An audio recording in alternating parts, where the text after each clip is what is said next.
resurrection and I am life, says the Lord. Whoever has faith in me shall have life, even though he die. And everyone who has life and has committed himself to me in faith shall not die forever. As for me, I know that my Redeemer lives, and that at the last he will stand upon the earth. After my awaking, he will raise me up, and in my body I shall see God. I myself shall see, and my eyes behold him, who is my friend and not a stranger. For none of us has life in himself, and none becomes his own master when he dies. For if we have life, we are alive in the Lord. And if we die in the Lord. So then, whether we live or die, we are the Lord's possession. Happy from now on are those who die in the Lord. So it is, says the Spirit, for they rest from their labors.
Good morning and welcome to Washington National Cathedral.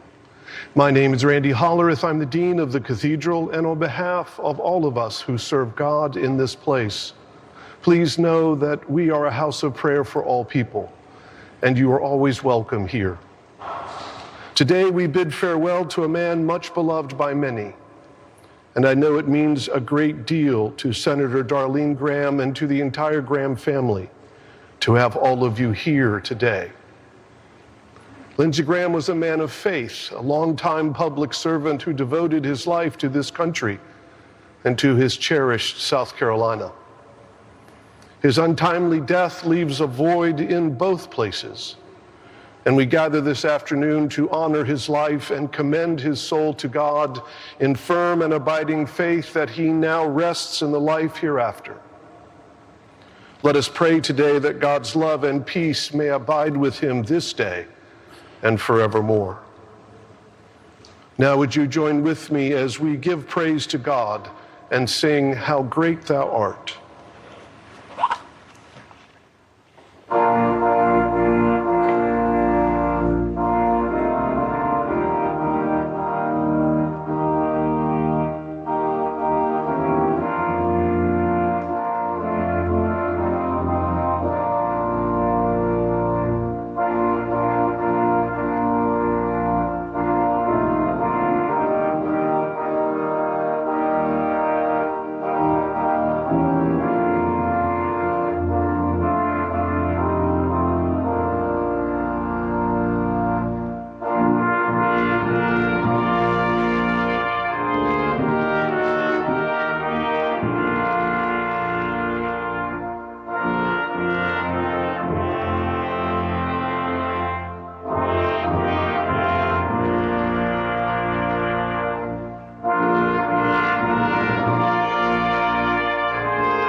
Thank you very much. Vice President Vance, members of the Cabinet, members of the House and Senate, distinguished guests, Darlene, and the entire Graham family. We love you all. Today we gather in the deepest gratitude and profoundest sorrow to honor a beloved friend, a devoted brother, a respected statesman, a giant of the United States Senate, and a true American original who left us much too soon. And that can only be the one and only Lindsey Graham.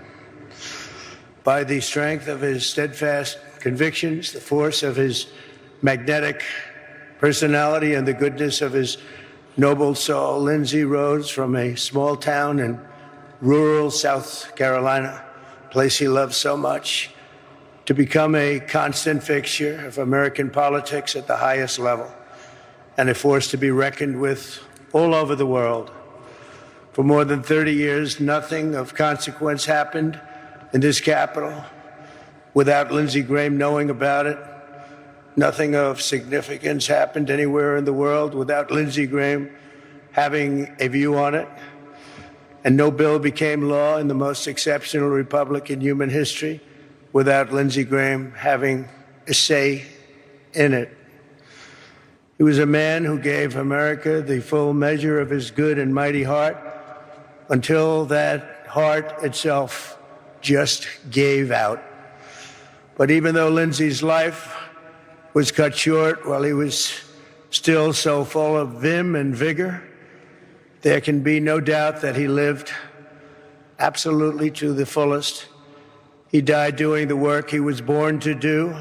He was truly a great politician, serving the country he loved to serve so deeply.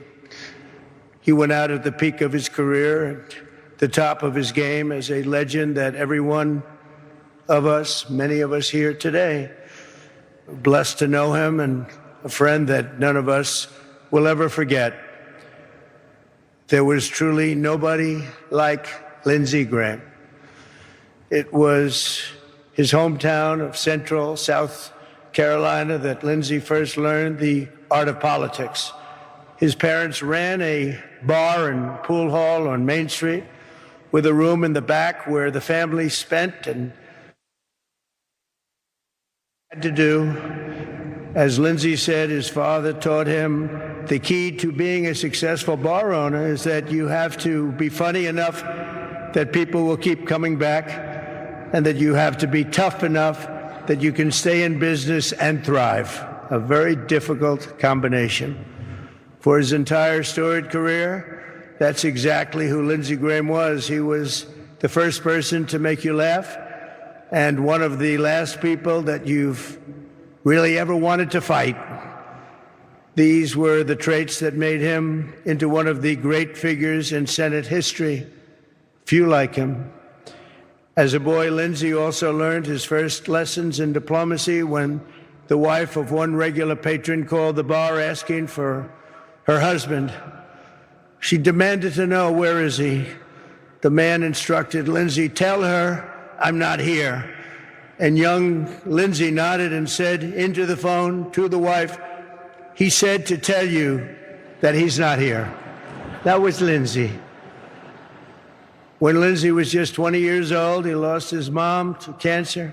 15 months later, he lost his dad. Their deaths left his 13-year-old sister, Darlene, an orphan. But in God's mercy, she had her wonderful brother to take care of her. On top of it all, Lindsey became her guardian while still in college and helped raise her. He later said that for all his achievements, and he had many, his single proudest accomplishment in life was how well Darlene turned out. He had total respect and love for Darlene. Nothing could be more fitting than that woman who was Lindsey's proudest legacy now continues his legacy of service in the U.S. Senate, a place that he cherished. And I have no doubt that he's looking down today, beaming with pride at his sister, Senator Darlene Graham. Thank you, Senator. Lindsey first stormed into Washington with the Republican Revolution of 1994, becoming the first Republican to win his House district in 120 years. That was Lindsey. In 2002, he ran for the Senate in what should have been a loss, and he swept to an easy victory. Lindsey quickly became a master at maneuvering in one of the world's great legislative bodies. He secured record funding for our military as a budget committee chairman. He delivered the largest investment in border security in history, and last year he shepherded the passage of the largest tax cuts in American history, the great, big, beautiful bill. Had a lot of Lindsey goodies in there, too, I can tell you. And, of course, he was also a great champion of the United States Supreme Court. His impassioned defense of a wonderful person, a great gentleman, Justice Kavanaugh, ended a disgraceful attack on this very good man and gave us one of the greatest moments the Senate has ever seen. It was a truly monumental moment in Senate history. I believe it was Lindsey's perhaps finest hour. But no matter how heated things got in Washington, virtually everyone, Republican or Democrat, liked Lindsey. Well, not everybody, but it sounds good. Not everybody. He was a tough cookie, okay? I have to veer from this for a second. He was a tough cookie, Darlene, but he was beautiful. But he was also ready with a joke and a gleam in his eye. After being lectured on the excruciating details of patent law by a fellow senator during a flight, Lindsey declared that he had discovered a new form of enhanced interrogation and torture for the Guantanamo Bay area. He said, this is really bad stuff and boring. And while he was an incredibly hard worker, he was not exactly an early riser, as many of you know. When Senator Tim Scott, a great gentleman in his own right, I can tell you, invited him to prayer breakfast at 8:30 a.m., Lindsey told him, Tim, if Jesus himself comes back before 10 a.m., I ain't going. Yet, while he was always quick to laugh, and no one ever doubted the gravity of his mission, above all, Lindsey Graham believed in a strong America. He wanted a strong America. He had unwavering faith in the righteousness of American power and prayer. And he was extremely hawkish. I will tell you, he never saw a war that he didn't like. Only his true friends would understand that, but he wanted it for the good of our country. He felt in his bones that our destiny is to win, and that his job was to do everything he could to ensure our enemies would lose. It was this conviction that led him to serve 33 years in uniform in the Air Force and Air Force Reserves and Air National Guard, even while he was in office. And it was this conviction that took him as a senator to almost every country on earth, confronting America's adversaries and standing up for America's friends. He had tremendous friendships all over the world. It's a testament to his towering impact that among those mourning him here today are leaders, presidents, prime ministers from all over the globe. They're sitting right here before you. Lindsey met countless world leaders, yet wherever he went, he was always the same Lindsey Graham. When he met Libyan dictator Omar Gaddafi in a tent in the desert, he told him, I expected something out of the Arabian Nights. This looks more like a Winnebago. That was not a good statement to make at the time. And when he met the Dalai Lama, Lindsey looked him straight in the eyes and said, so, can you really levitate? The Dalai Lama was not happy with that. But no matter how high he rose, he never forgot where he came from.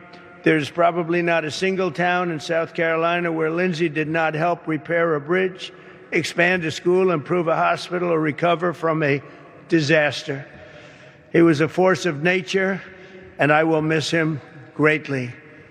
As you remember, Lindsay and I did not exactly get off to the best of starts, running against each other. Back in 2016, Lindsay said something rather nasty on his flight to becoming the next president of the United States. So naturally, I did something that I shouldn't have done. I shared his personal cell phone number with the millions of people that happened to be watching that particular day as I made a speech, a very important speech. And I remember the number 202-228-0292, if anybody wants to give it a shot. His phone exploded. He said, I had that number for 20 years. His phone totally, I don't know what he did with it, but it exploded. That was the beginning of a friendship in a way. But it was Lindsay who had the last laugh, because while I blew up his phone all for one day, we became great friends, and Lindsay did not stop calling me for the next 10 years. It was not easy.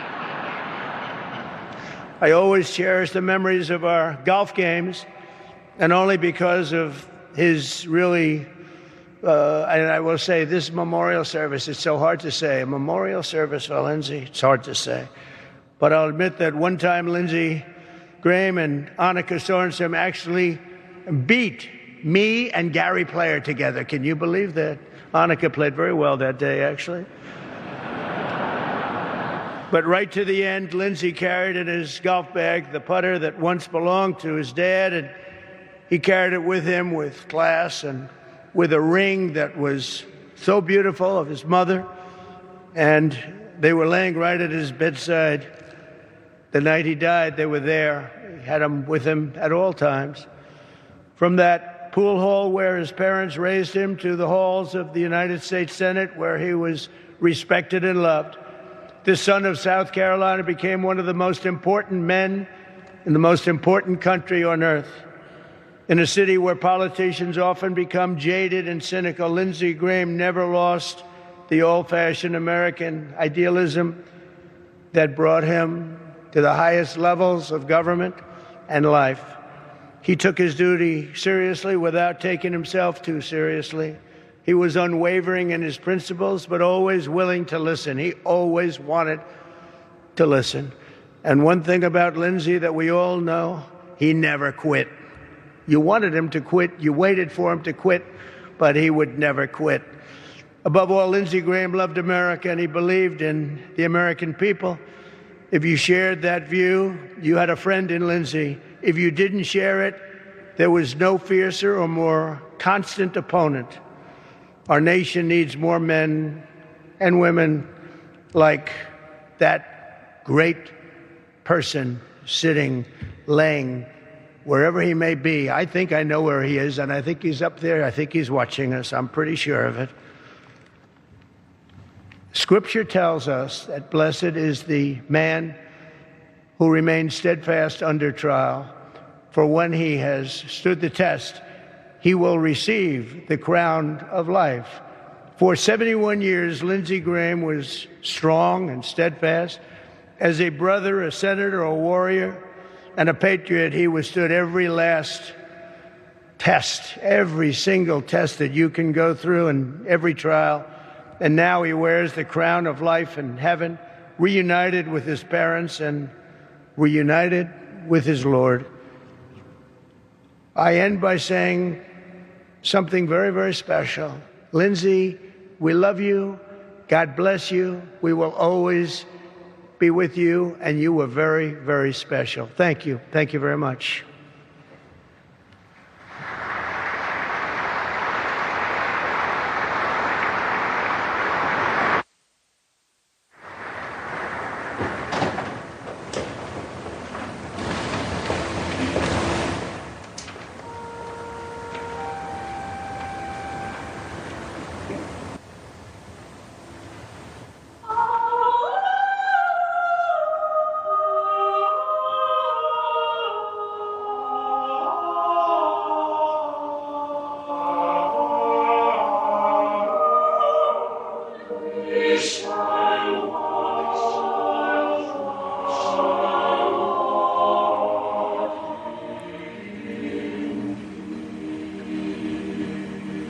one man is being victimized by our own government. One man whom they fear, yet whom millions love. One man who is willing to take the poison arrows of lawfare. One man whose voice has been taken away by a corrupt judge operating in a corrupt system. One man who has been ridiculed and insulted. One man who refused to back down. One man who refused to back down. One man who refused to back down. One man who stands between us and them. One man that wants to see America protected again. One man who wants to see America prosper again. One man who understands that a man is a man and a woman is a woman. One man who understands and protects the blessing of life. One man who wants to restore American exceptionalism. One man who once again wants to make America that shining city on a hill for all to see. A place where all the people of the world glowingly set their eyes upon. America. One man who unashamedly wants to make America great again. That one man is Donald Trump.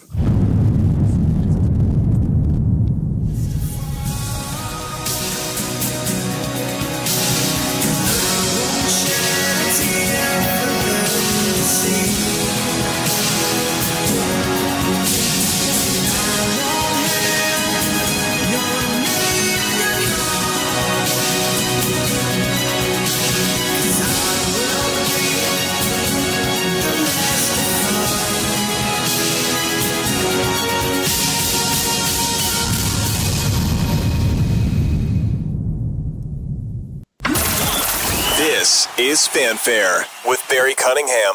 Hey, everybody. Welcome to the Tuesday afternoon show. I just wanted to show a little bit of that. Timing was perfect. President Trump came up and gave his eulogy, so I'm glad we were able to catch that. I have noticed a number of people in the chat who were asking questions as to where Melania is, which I can't answer, but what I can say is, as I watched people file in for the event, and I saw that President Trump, J.D. Vance, who's behind him, Marco Rubio, none of their wives were with them. So I don't know if the word went out that it was husbands only or whatever, but in any event, that's the reason why. Looks like Sean Hannity's going to be giving his eulogy right now. But I'm going to move on with our show. I just wanted to hear President Trump at that. So I got a whole bunch of stuff to cover with you, a whole ton of stuff to cover with you. And I want to start off by talking about some of this Fauci stuff that's going on. People have been emailing me, texting me, are you going to talk about Fauci? Yeah, we're going to talk about Fauci. So without further ado, let's get going. Superimposed upon that is something that we have to face. Anthony Fauci's private pandemic diary has exploded into public view, exposing behind-the-scenes tensions, political feuds, and candid opinions that were never meant to leave the page. Released by Senator Rand Paul just days before Fauci is set to testify under subpoena before the Senate Homeland Security and Governmental Affairs Committee, the entries paint an intimate picture of the man who became the face of America's COVID-19 response and the powerful figures who shaped, challenged, and celebrated him throughout the crisis. The diaries, made public by Senate Homeland Security Committee Chairman Rand Paul, chronicle Fauci's daily experiences during the COVID-19 pandemic, documenting White House meetings, phone calls, media appearances, and personal reflections. They feature a remarkable cast of political leaders, television personalities, business executives, and Hollywood celebrities, including President Donald Trump, Julia Roberts, Steph Curry, Larry Ellison, and Hunter Biden. According to the entries, Fauci's relationship with President Trump began on a surprisingly positive note. Fauci wrote that Trump frequently turned to him for guidance during White House meetings, referred to him as the smartest person in the world, assured him that "we are counting on you," and later appeared increasingly fascinated as Fauci's public profile soared during the pandemic. However, Fauci's relationship with then White House Chief of Staff Mac Meadows reportedly deteriorated over time. Fauci claimed Meadows repeatedly pressured him to soften his public messaging, threatened to keep him off television, and on one occasion allegedly screamed at him over comments he had made publicly. By contrast, Fauci described then White House Communications Director Alyssa Farah as one of his strongest allies. In a May 2020 diary entry, he recalled Farah admitting that White House officials had been deliberately restricting his media appearances, calling the situation out of hand, and promising to resume approving his television interviews. Not everyone escaped Fauci's criticism.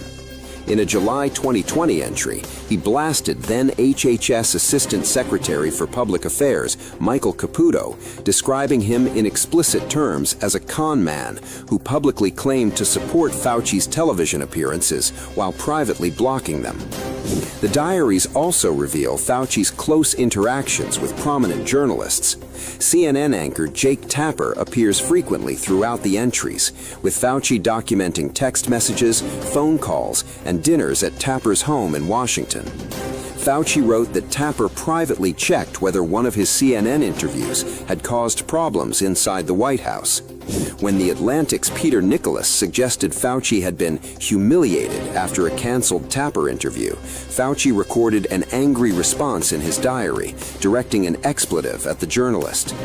Following Fauci's widely publicized clash with Republican Congressman Jim Jordan, CNN's Dana Bash reportedly texted him, saying he was a better man, and relayed that fellow anchor Wolf Blitzer had joked no one would have blamed Fauci had he told Jordan to go F yourself. Bash later shared a Vanity Fair headline mocking Jordan's performance during the hearing. Fauci also offered colorful observations about Oracle co-founder Larry Ellison, calling the billionaire a bit of a loose cannon while discussing White House efforts to use Oracle technology during the pandemic response. Away from politics, the diary often resembles a celebrity guest book. Fauci wrote about appearing on Instagram Live with actress Julia Roberts, receiving flowers from her, and later accepting an award she presented. His entries also mention Vogue editor Anna Wintour, comedian Trevor Noah, NBA superstar Steph Curry, actors Sean Penn and Matt Damon, and rapper Lil Wayne as his prominence expanded far beyond the medical community. One of the final entries recounts Fauci attending the 2022 Kennedy Center honors, where he embraced Hunter Biden. According to Fauci, Hunter joked that the internet would explode if anyone photographed them together because both of them were being attacked by the far-right GOP. The release of Fauci's personal diary has ignited controversy by revealing his private reflections during the COVID-19 pandemic, including his growing national profile, extensive interactions with celebrities and prominent journalists, and increasingly strained relationships with senior officials in the Trump administration. The entries show Fauci documenting favorable media coverage, his rise as one of America's most recognizable public figures, and meetings with high-profile personalities, prompting critics to question whether he became overly focused on his public image and media presence while the country battled a devastating health crisis. Together, the revelations provide an unusually candid look at the political infighting, media dynamics, and personal relationships that unfolded behind the scenes during one of the most turbulent periods in recent U.S. history. You know, if you're like me, you probably either lost somebody during that period of time, or know somebody who lost somebody during that period of time, or suspect that somebody who eventually was lost was due to what happened during that period of time.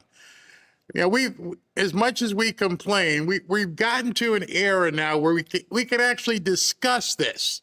And I don't know if it's because of Elon or the replacement of the CEO at YouTube, obviously with Rumble.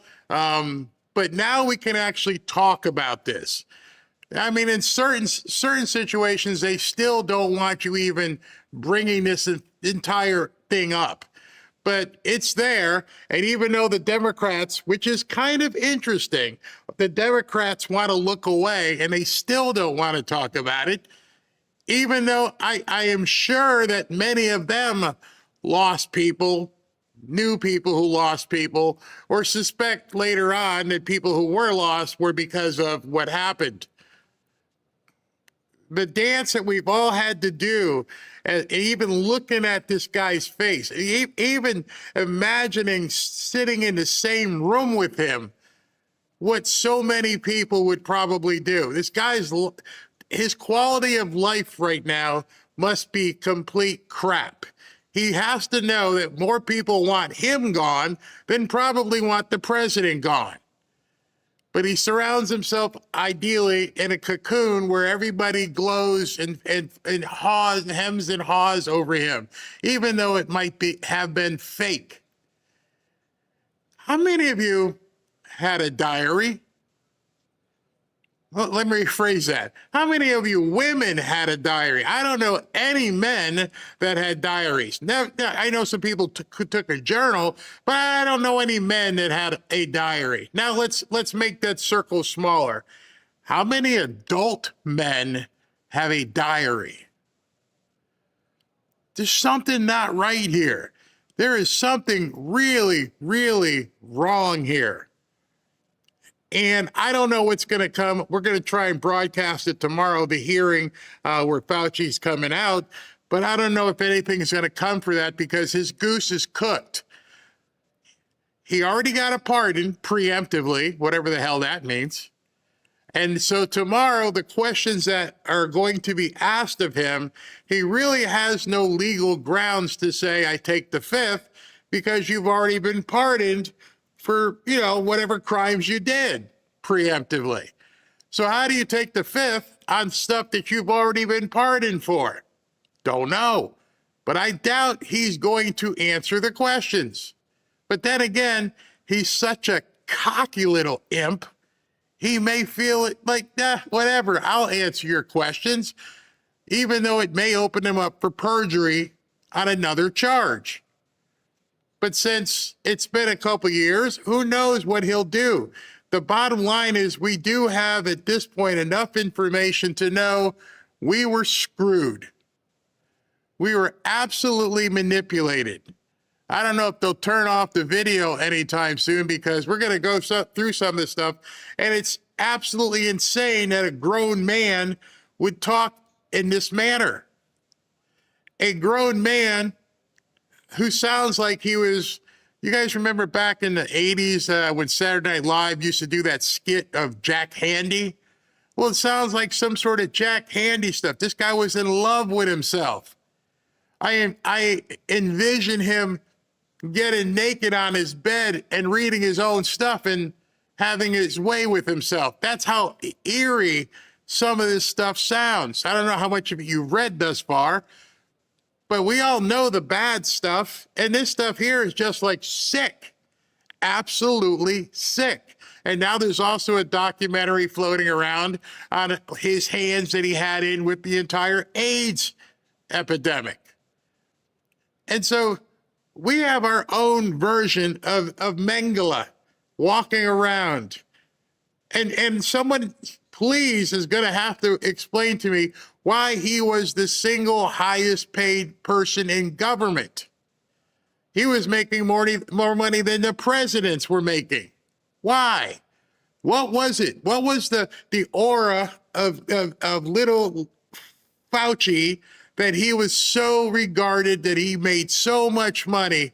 And the only answer could possibly be because he was a tool of the wicked. He was doing what they needed him to do. And I just imagine the stuff he might have been cooking up and coming up with, and they finally let him do it. Why? Well, we all have our ideas why. We have the idea why is because they needed to do something to derail President Trump. So now I'm going to put on I'm going to put on a tinfoil hat that's kind of, at this point crumpled and ripped and open, because I don't even know if I can say it's tinfoil anymore. It's becoming glaringly obvious that this entire thing that happened because they needed to stop Trump. It just the timing of it, the execution of it, the location of the execution, and then how the media all got together and banded around him. What? When you think of journalists, you think of people who get out there, ask questions, and do research. And our entirety of the media bonded together and just lockstep did or said whatever this man, even if it sounded far-fetched, they didn't care because they were given their directive, don't question him. And you would think if you're in a room of 5 people or 10 people, you're like, hey, what do you think? There'd be at least 1 or 2 people who would say, I don't trust this. Something's really wrong. How did the flu just go away for a couple years? It just went away. How did all these things, there's too many coincidences that have now turned out to be 100% true. Oh, you can't take ivermectin, it's horse paste. Oh, really? So many things have now become true. And that's the second side of the media complicity. One, they didn't question it when it happened. Never mind having 5 or 10 people in a room, all of them almost unanimously went with the narrative.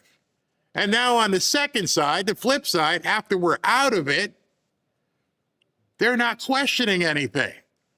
They're not going back and doing a post-mortem. Hey, can we look? I mean, how many documentaries, how many things have been there about the Kennedy assassination? Over and over and over. How many documentaries and research papers were done about Vietnam and all kinds of the wars with Nixon? And there's no post-mortem on any of this stuff. Nobody has gone back and said, okay, this is what we were told, and this is where we are now, and something doesn't match here. Nope, don't talk about it. Which would lead you to believe the complicity was about a specific reason. And that reason to topple Trump. What other reason could it be? Nobody wanted to shut down the biggest economy in the world, but they did. They absolutely did. Turned it off. And I remember, I could take you down a quick memory lane, and you went into restaurants and you weren't allowed to take your mask off except when you were eating and shoving food in your face, and then you had to put it back down. And then you could do that again because obviously this thing that you were capable of spreading didn't know you were eating. Okay. Or, let's stay this far away from people all the way as you're in the grocery store, and then you'd walk up and pay in the grocery store and people would be putting in their PIN numbers. And I remember looking at it and going, has this been happening all day? So the PIN pad, that's okay because we're taking your money. So, it's clear. The thing knows to hop over the PIN pad. Got it. And then the whole thing about you're gonna have to take this or you're gonna get fired. Thank God down here in Florida that didn't happen. I pray for those people who did and had to take it in other states just to keep their jobs. And it was one of the reasons why people would call me like, you guys okay? Like, we're fine. I don't know what the hell's going on in the rest of the country, but we're not playing this anymore. We're not doing this stuff with the 6 feet distancing and wearing this and everything else. Doesn't make any sense. This thing was the most, navigational sickness ever. It knew that it couldn't even get on your food. Don't know how that happened. And then you had to get on a plane, and everybody on the plane inside of a cocooned metal object had to wear masks while they're sitting in their seats, except when they're eating peanuts and stuff. A couple hundred people eating peanuts and drinking, and every once in a while sporadically moving up this face mask, but that's okay. And we had an entire legion of people who bought into this shit. Hook, line, and sinker. To this day, there are people driving in their cars with masks on and nobody else in the car. They're at protest. They're all doing crazy stuff, and they're never coming back. These people have been hoodwinked, brainwashed, gaslit for the rest of their lives. They're never, ever coming back. Hopefully, you have your eyes open right now, because a lot of this, if not all of it, I believe, there's my tinfoil hat. My tinfoil hat says this was all to control Americans and to take down Trump. And it worked. Except we were never supposed to find out what really happened. And as we're finding out even more, people are starting to pay attention, but not enough attention.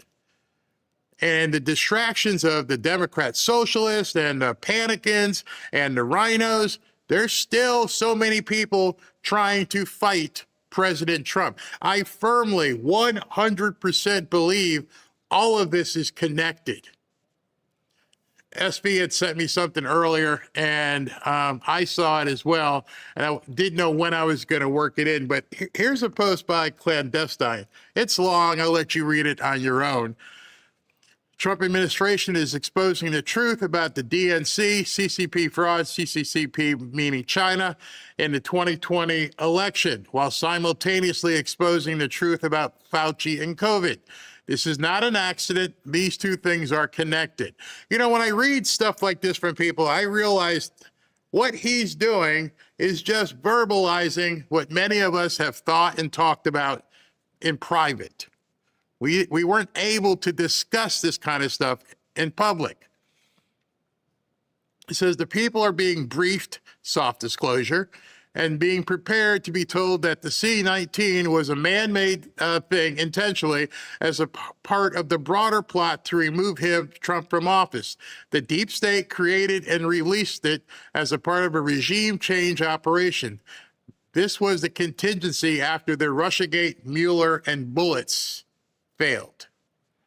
The virus, along with MSM fear and panic, paved the way for social distancing. Social distancing paved the way for emergency election overhaul and the mass mail-in ballots. And you can read the rest of this. And so as he closed here, he said, what we are witnessing now is Trump and his administration slowly preparing the public to swallow this mammoth-sized red pill. Finally, people are going to have to, well, good people are going to have to understand what needs to happen next. I more so than ever at this point, I don't think we are going to see a normal election come November. There is so much happening so fast that the whole you need to see it mentality requires you to be looking. Something that's been happening, which a lot of people aren't paying attention to, is what Bill Pulte is doing.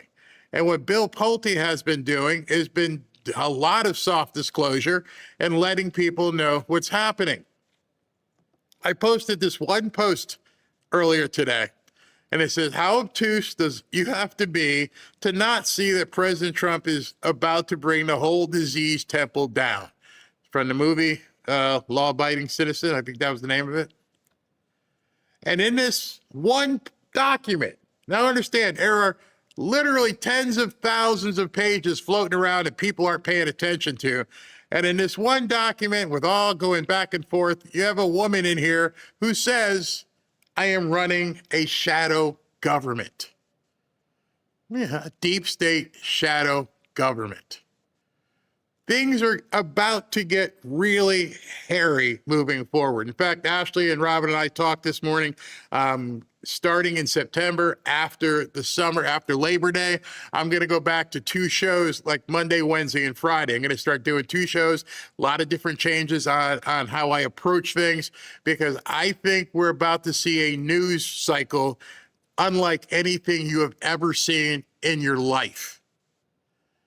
I think right now things are getting to the precipice of no return for so many different things that you're used to. And I don't mean to be an alarmist. I just think John Thune's in trouble. I think the deep state's in trouble, and I think the deep state will be defined. That's something else. We've heard deep state for years. Who is the deep state? Where is the deep state? Can we put our finger on it? Is it in the room with us? I think now we need to take that down from being an obscure term to like saying, there's your deep state. This is what the deep state is. Here, who's involved in it. Here's who's been involved with it over the years. I think all of this is about to bubble up. It's going to get crazy over the next couple of months. And I think President Trump, as I look at President Trump at Lindsay's funeral, it just reminds me of different mob movies I've seen in the past where things happen at or right after a funeral or a wedding. And right now, I think that's where we are. So let's get back to Fauci right now, because the scientific part of things may come out tomorrow. How did they get this diary? I have no idea. But it's obvious at this point that the media still in 2026 doesn't want anybody talking about this. I think we need to have transparency around what's going on. I think one situation that, frankly, where we saw the government was certainly obfuscating, didn't have any transparency, was Anthony Fauci, who we're getting his diaries today, where he was purposely obfuscating about Anthony Fauci. That's actually something where we know. That can't be by accident. That cannot be by accident, that the mere mention of this man's name caused everybody else in the room to go, oh, wait, don't talk about Lord Fauci. What's wrong with y'all? What? I can't even talk about it? We can't even bring it up? 2026, July, halfway through the year, we can't bring it up? Can't even talk about it? Purposely obfuscating. Lydia, we're sitting here talking about Americans who were killed in theater, okay, as a result of a war. We are not going to pivot to Anthony Fauci's diary. We are not going to pivot. We are not going to have that kind of discussion. Not on my show. Why? We're all adults here. We can't even talk, don't even talk about Anthony Fauci? Ooh, okay. That's a different you're saying that this is a purposeful conversation. obfuscation. We don't know that it was a purposeful obfuscation. That we learned this weekend, it was. Isaiah, the other thing we learned this weekend is that the president has been warned by his own... Didn't even want to talk about it. Let's move on. And you saw I forget her name, Monahan, the white woman. She's like, seriously? Did you just tell me to shut up and then ignore me? And then blow it off and go to another thing? Do you realize what's coming tomorrow, Abby? There's a hearing in Capitol Hill where little Lord Fauci is going to have to come and maybe answer or not answer. It's huge news. You know, there's this diary out there, right? The diary that makes people like cringe.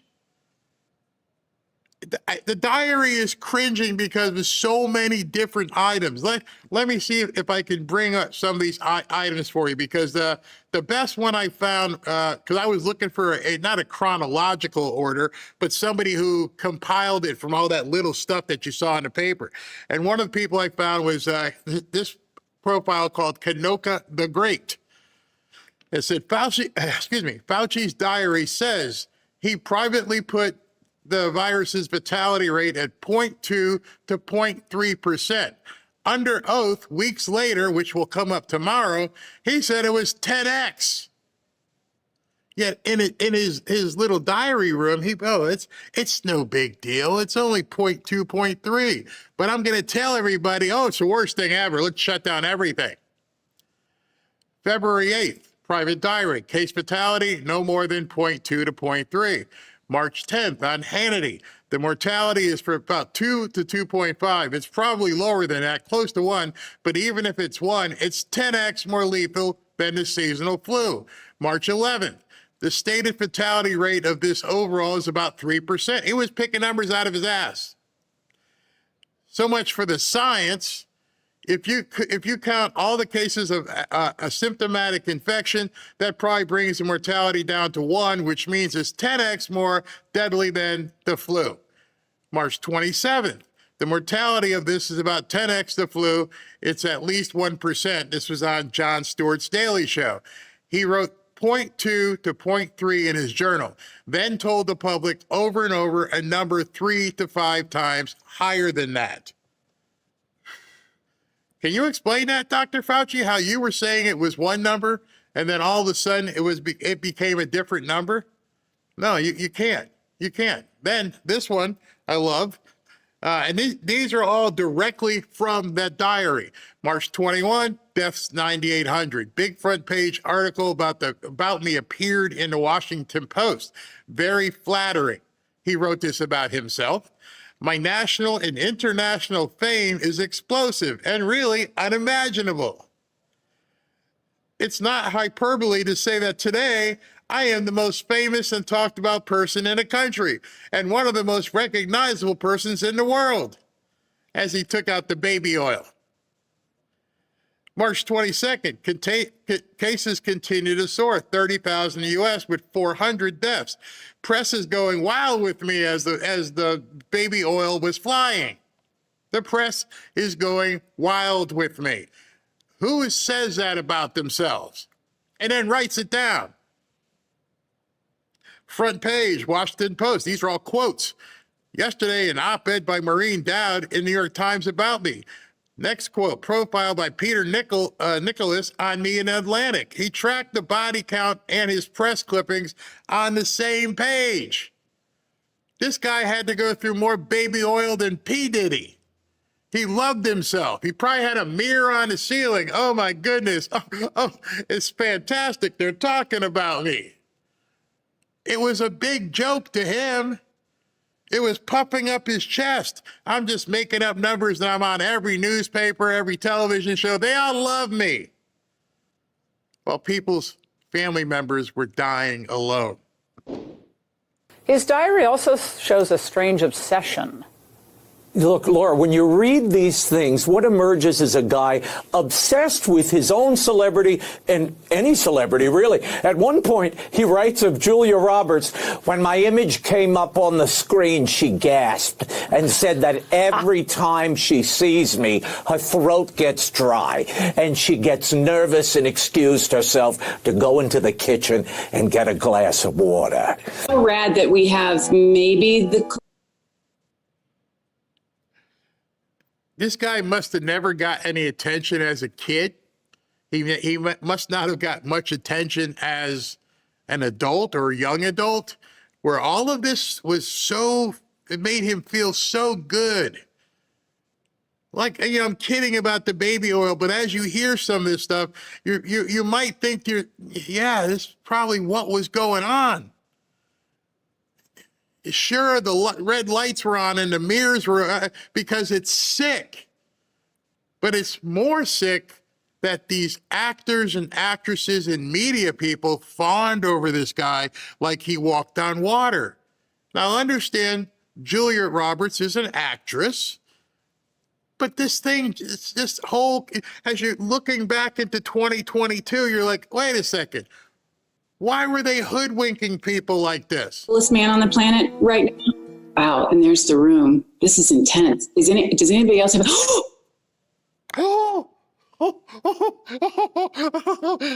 I've made nudie movies and I've been kissed by George Clooney, but oh my God, here comes Anthony Fauci. Huh? What? Oh, I did Richard Gere and we did Pretty Women and I played a lady of the night, but oh my God, this is Anthony Fauci. Seriously, Julia? Hello. Hi there. Good morning. Good morning. Oh, this is such a thrill. How are you? Pretty good, I guess. It's a little bit like running on fumes for a couple of months, but I would imagine this is a thrill for me because you truly have emerged as a personal hero for me, and you've been this. I don't know how much she got paid. I really don't know how much she got paid, but the fix was in. And as we're seeing the result of it now, so many of these younger people and old white liberals, they're done. They were watching a movie, but they thought they were in the movie. They thought it was real life. You're my personal hero. He's a doctor. He's a doctor that doesn't even treat you or anyone you know. Personal hero? Your mailman's more of a hero than Anthony Fauci. It's true north, I think, for a lot of people. And it's so deeply, deeply appreciated. So just to have this little corner of your time for us is such a joy. So thank you. It's my pleasure to be with you, Ms. Robertson, and thank you for doing this. He didn't even know her name. He said Robinson, and she still smiled through it. Hey, Fauci, when your assistants brought you in the room, didn't you know it was Julia Roberts? There is no Robertson or Robinson. Here, listen to that again, just in case you missed it. And I don't know how she let it go, but she didn't care. To have this little corner of your time for us is such a joy. So thank you. It's my pleasure to be with you, Ms. Robertson, and thank you for doing this. It's very important. Golly, you're really like my personal hero right now. Now, he was apparently doing a lot of celebrity house calls, Laura, during this period. And they had bought into the Fauci publicity machine. Laura, you can't make this up. So there's the moment that he writes about in the diary. And as you mentioned earlier, I got to read this quote. He says, "It's not hyperbole to say I am the most famous and talked about person in the country." And when I heard this, Robin and I were sitting there watching this last night, and I'm like, they're making this up. There's no way that he actually said that. Did he? Could somebody have actually written that? I mean, I played in front of, big stadiums and I worked with rock bands and we did concerts and festivals, 50, 60, 100,000 people wanting to get my autograph and stuff. And I never went home. These people love me. Oh, they love me so. And if I did, Robin would make sure to tell me, they don't know you. I know you. I smelt you. Oh, yeah. Okay, you're right. And so then I had to verify it, of course. And as I verified it, that's where, I came up and found the actual page document where it is. There is the page document. So if you guys want to verify anything you hear in this section, I'm showing it to you right now. Go ahead and follow or go look at the Kanoka, the great profile. It did the best compilation I could find on X. And sure it is right there. Where is it? It's not hyperbole to say that today I am the most famous and talked about person in the country and one of the most recognizable persons in the world. The guy was stuck on himself. Anthony Fauci, how did he say this? No, but Raymond, I've got more. I've got more coming. I've got more. But Raymond, really quickly, he is managing the response to this pandemic that he says is the worst thing ever. And yet he has time to sit down with Pretty Woman. Like what? How do you have time to do that if you're Anthony Fauci? Not only Julia Roberts, I can top it. He was also apparently doing telehealth counseling with Barbara Streisand. Okay. All right. So if you didn't hear this last night, Babs, I think you need to sue Dr. Fauci that he actually put this in his diary, because what he's about to read in regards to Barbara Streisand, even Barbara must have went, what the hell did this guy do? Listen to what he says about Barbara. In addition to, this is from the diary, in addition to diagnosing, quote, a lesion on her buttocks, he writes, they just told the world that her and that Fauci and Streisand were talking about a lesion on her buttocks. Babs, oh my gosh, we all know now that you had, like, I don't know, some sort of herpes scabby going on, and little Lord Fauci writes it in his his diary as he's squirting on some more baby oil, and now it's out there for the world. This sicko. This absolute sicko put this in his diary. Great call with Barbara Streisand. I told her that I work listening to her songs on Alexa. She really did not know what Alexa was. I brought the phone over to Alexa and asked to play songs by Barbara Streisand. When the song came on loud and clear, she started laughing and absolutely loved it. No, Laura, what? Barbara didn't need the money. Julia Roberts didn't need the money. What the hell were you people thinking? And now you're exposed. You're exposed as blithering idiots over Anthony Fauci. Never knowing that Anthony Fauci was doing his best Jack Handy imitation and writing all this stuff down. Now, at the same time, hey, Babs, if you didn't have, bumps on your butt, maybe you should sue him. I don't know, because, damn. I mean, so now we have kids are depressed, school is out of session, now we've got a suicide rate going through the roof, but happy days are here again for Anthony Fauci. I'm glad he had a good time. Nobody rained on that parade, that's for sure. Wait, Raymond, do we have any other word on how that lesion on her buttocks healed?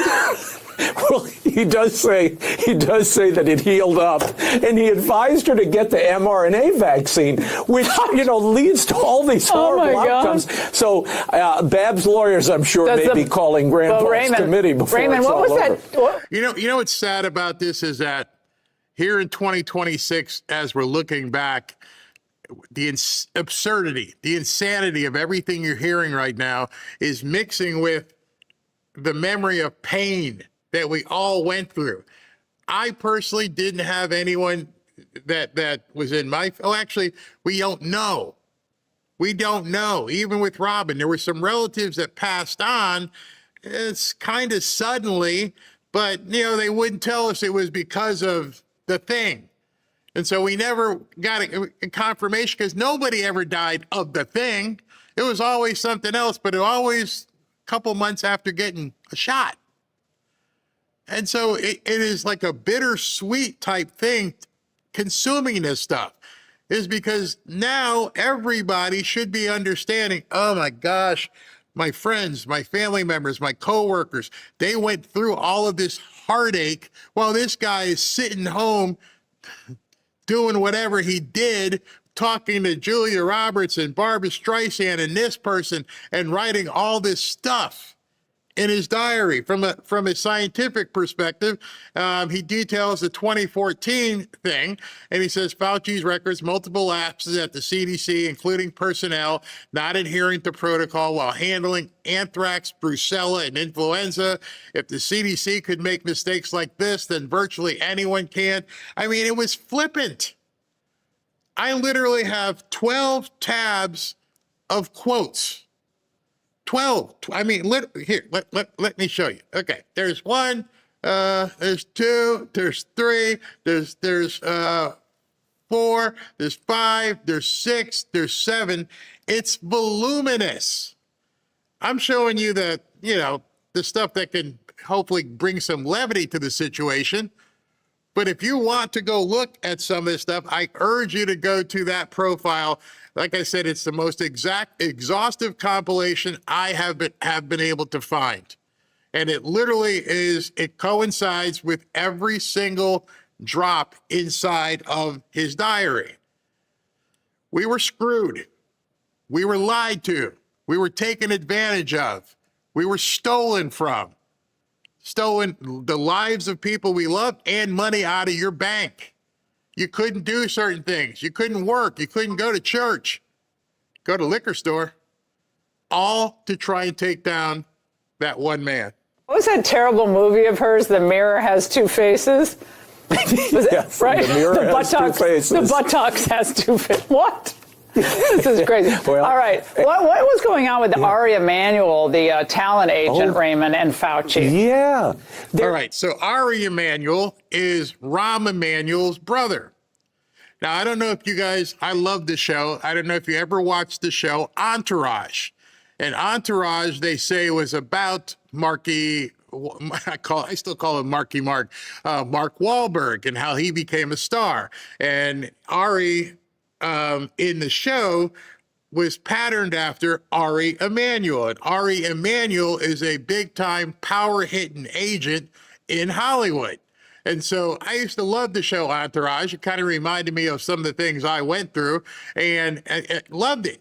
And so now Ari Emanuel is seeing the cachet of Fauci and thinks like, let's cash in. I can make you a big star. Is a moment in the diary where Fauci writes, got a call from Ari Emanuel today. He wants to come over to the house for dinner and explain to me how naive I am and not fully appreciating just how much money I can get from book deals, films, speeches. So he's now exposed Ari Emanuel and saying that this whole thing, man, I can cash in.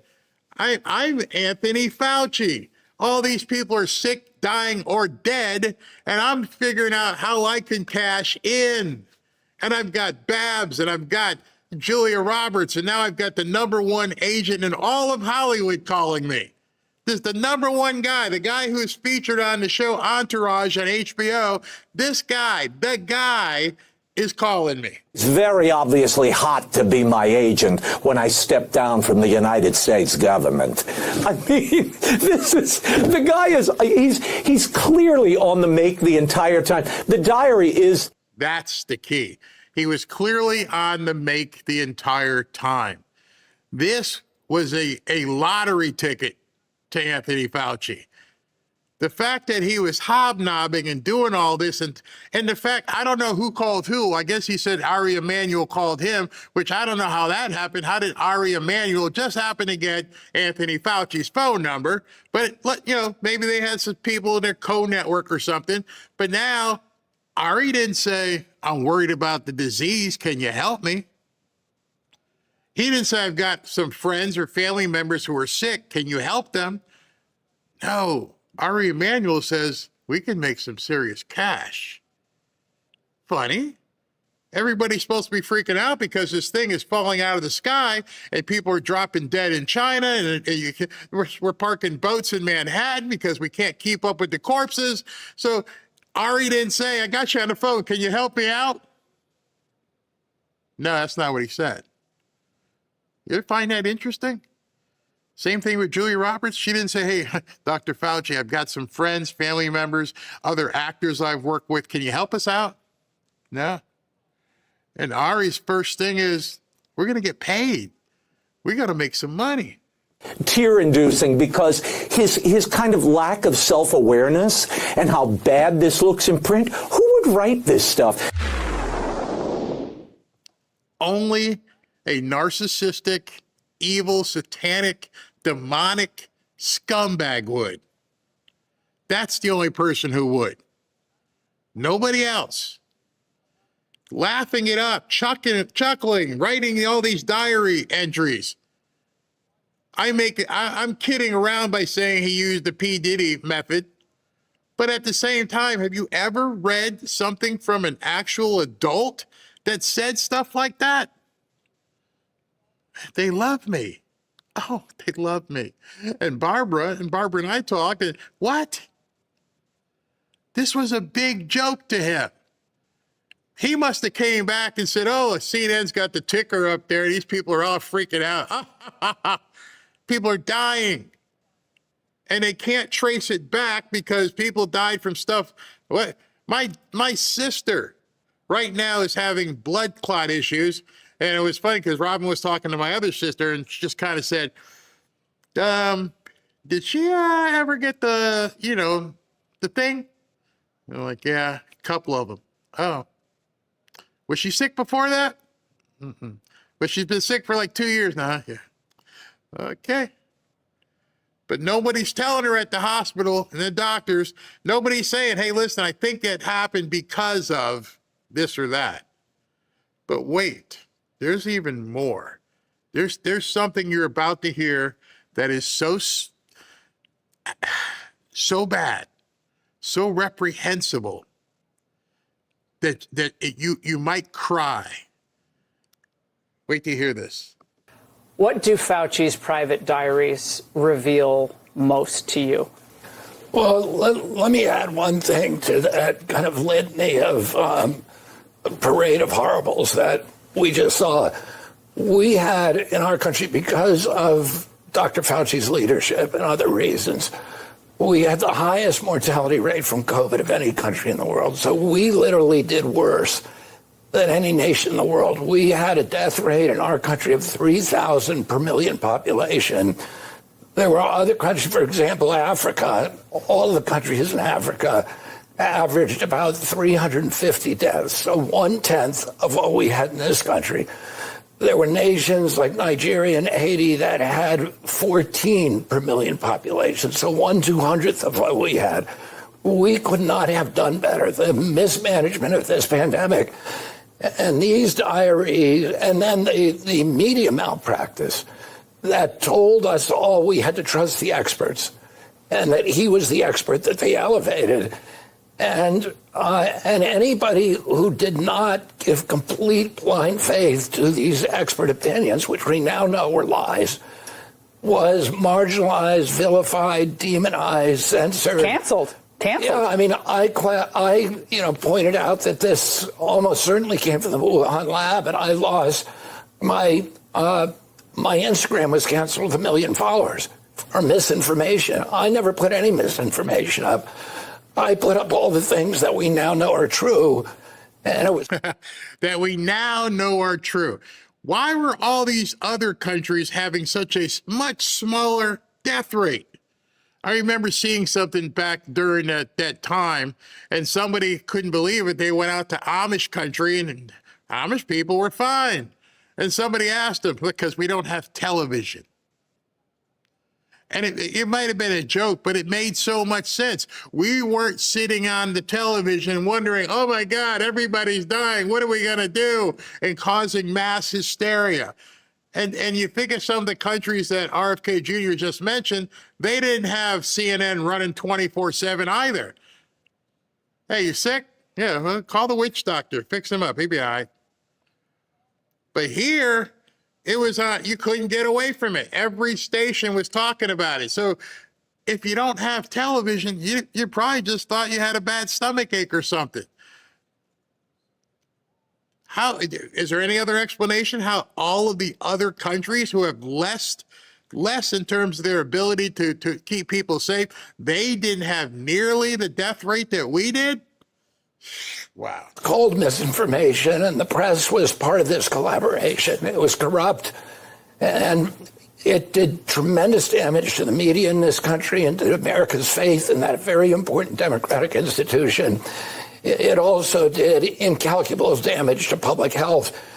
My agency, when I walked into it, had a less than 30% trust from the American people, down from about 80% before the pandemic. Americans no longer trust public health. That's terrible. Because they were lied to. And you asked about the diaries. And we produced these. You know, it took us about 8 months to dig these out of 11 separate servers where they had been sequestered and secreted, and we handed them over this week to Rand Paul. So the people were asking, where did the diaries come from? Number one, they were on servers. Why were they on servers? I don't know. 11 different servers that they buried and sequestered so nobody could get to them. So this wasn't by accident. This happened because they were looking for something. They knew it was there. I don't know how they knew it was there, but imagine there's 11 servers. How do we find out all this information? I don't know. Maybe an algorithm. Maybe you had some really good people with computers and knew how to find stuff. As I was listening to that, my ears perked up. I'm like, what? It was buried in 11 different servers. And somehow they were able to piece them all together to find all of this information. And it's taken us, what, almost a year and a half to get it. They buried it. And somehow they went through all this information and found it. The whole time they knew it was there. This might be the reason why he was pardoned. Because whoever was in charge of wiping the slate clean before Trump took office kind of effed up and left too many things behind, as you're seeing with the DNI, as you're seeing they're finding this stuff. So they did the best they can. They tried to bury it. I don't believe in burn bags. Sorry, Dan Bongino. I don't think any of this shit was in a burn bag. I think we brought in the best forensic auditors in the world who probably worked with Elon and said, show us how we can go through this mountain of servers, this mountain of documentation. Tell me how we, boom. And all of a sudden, things started happening. Oh, Doge is going away. No, they didn't. They did what they were supposed to do. They had the time that's needed, and they did it. By the way, now, many of you are using Grok, many of you are using ChatGPT, many of you are using Claude. Think about what you now know about how to do certain things with AI. What you have gleaned over the last few months, maybe, of like, yeah, I can do this, I can do that. Now think about the people who wrote that, what they could do with AI, what they have been trying and making sure as this stuff evolves. See, we're on the outside looking in. We're trying to see out what's on the other side of the fence. They are in the other side of the fence, locked away in some building somewhere with no windows, and they are just banging code out. Grok 4.5 just came out yesterday. I'm like, 4.5? How the hell are you doing so many different evolutions? Because the thing is learning. It is learning and learning. I remember 6 months ago trying to do thumbnails, and they would look all jacked. Now we're doing thumbnails that when I worked at an advertising agency would have cost you $2,000 to make one image. It comes out now in about 20 seconds. So I think you guys have got to start teaching yourself to look behind the curtain and realize something here. Oh, they probably did all of this. Somebody did. There's not enough man hours where you can find all this documentation in 11 different servers. Oh, and Ron Johnson, because they already have ongoing investigations and should see this. But I think the starkest impression that you get from reading these diaries is this massive dichotomy between what he was saying privately and what he was simultaneously saying publicly. He says in his diaries on January 30th that the Wuhan lab could not possibly be the source of the virus. Oh, we know that was all false. And then, well, we all know it, but now his diary, he says he knew that, and yet for 2 years he told us that was. But he was given a pardon prospectively from the last administration. We don't know if it was an auto pen pardon. It doesn't really matter for legality purposes, but Americans want to know, a lot of them, is there going to be any accountability for trillions of dollars lost, children's education destroyed, and public health industry reputation shattered? Yeah, and millions of people injured. You know, he lied about masks, he lied about social distancing, he lied about the transmission, he lied about natural immunity. He lied about it all. We now know everything was fake. The mask, the social distancing, all of it was fake because of what he said. He lied to make sure that was put into the public domain. He lied about the capacity, as you just said, of the vaccine to prevent infection, to prevent it. He got vaccinated. I'm very. Listen to this. If you guys haven't heard this, this is the big payoff. This thing should have been worldwide news. Every single television, radio, podcast should have had this news the moment it happened.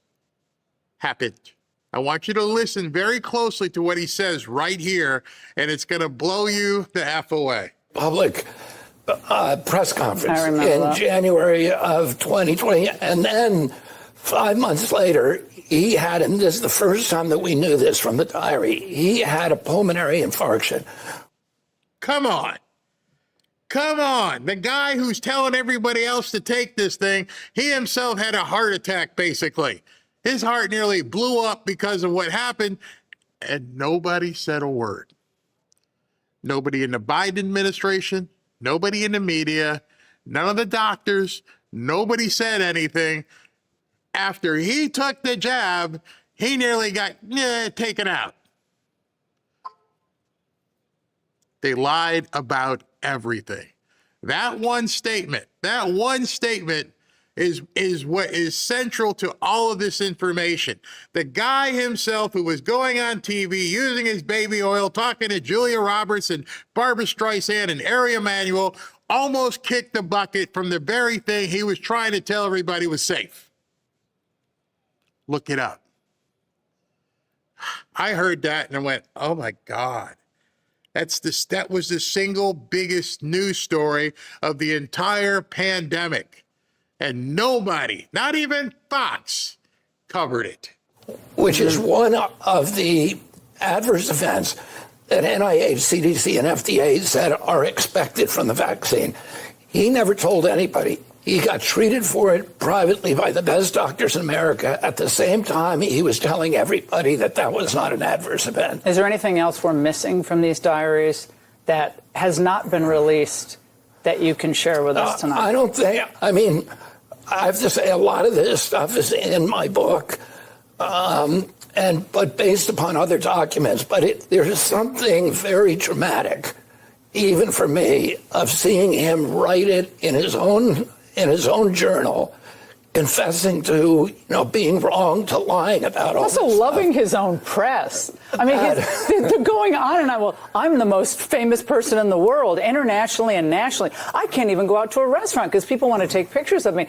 I mean, even if that was true, but why would you write it? That's just a bizarre thing. For all they say about Trump, Trump's an egomaniac. That's all they say about Trump. He has a healthy ego, for sure. Anyone who's president is. But this was America's doctor, Mr. Secretary. Why would he waste time talking about how beloved he is? Yeah, I mean, and the worst part is that giddy narcissism that you see throughout the diary is juxtaposed against really bad public health decisions. So his focus was on self-promotion, clearly, and nobody can read these diaries and say this is a political response.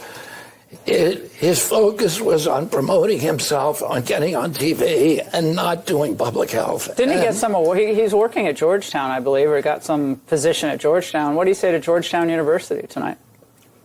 Well, I say read the diaries. Read, and then, you asked about the possibility of him actually facing justice. He's a professor there. He's going to testify in front of Rand Paul's committee this week.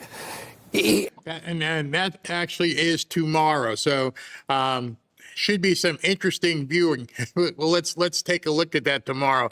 Maybe it'll be short. Maybe he'll just say, come in and take the Fifth Amendment on everything, even though he's already been pardoned. Don't know how that's going to work out. Has immunity against all of the things that he did prior to President Biden signing, or the electronic pen signing his pardon, but he could perjure himself now. So there are many things that he said that we know are lies, and Rand Paul presumably is going to ask him about those things. And if he lies again, then he could be subject to perjury prosecution. I hope you'll come back, because I don't think we've seen the end of this. You have done an incredible job in your book on this topic. A lot of people wish they hadn't gotten that shot. A lot of people that come up to that, I wish I never did it. I was scared. I wanted to travel. They scared people into getting an experimental shot. That itself is that's taking away our human liberties. Yeah, and one of the, I'll be very quick, but one of the crimes that he committed was failing to stratify risk. So he told us we were all at, 5 or 7%. children were at functionally 0%. So there was no upside to them taking that vaccine, and yet it was given to all of them. Masking children, giving shots to infants. Mr. Secretary, thank you for joining us. We really appreciate it. Yeah. I know some of you guys are watching this and going, I cannot believe. I saw some of the questions. People like, why did he take it? Did he take it? Maybe he was that cocky. Maybe he thought he had a different badge. Could be. I don't know. I don't know the answer to that. But the other part, we do know the answer. And he wrote it. We would see, that's the thing when people are like, I don't believe it. Well, hold on a second. I didn't say it. RFK Jr. didn't say it. And Laura Ingraham didn't say it. Fauci said it. Fauci said 5 months after taking it, I had a pulmonary infarction. That nobody would know. So it's funny because when people put on that conspiracy thing, I don't believe it. I don't think that would have happened. Why would he ever do it? I don't know why he would have done it, but he did it because he was the one who wrote it in his diary. So when you're looking for that question or that answer, we'd have to ask him. Maybe Rand Paul can say, why did you take it? If you knew this and knew that and how other people were reacting, why did you take it? I don't know, but he didn't write it with his hand. He typed it in his diary saying, I took it and now I'm sick. Because RFK Jr. and I and Laura and now you wouldn't know it except for it was his words. That's how you know it's real.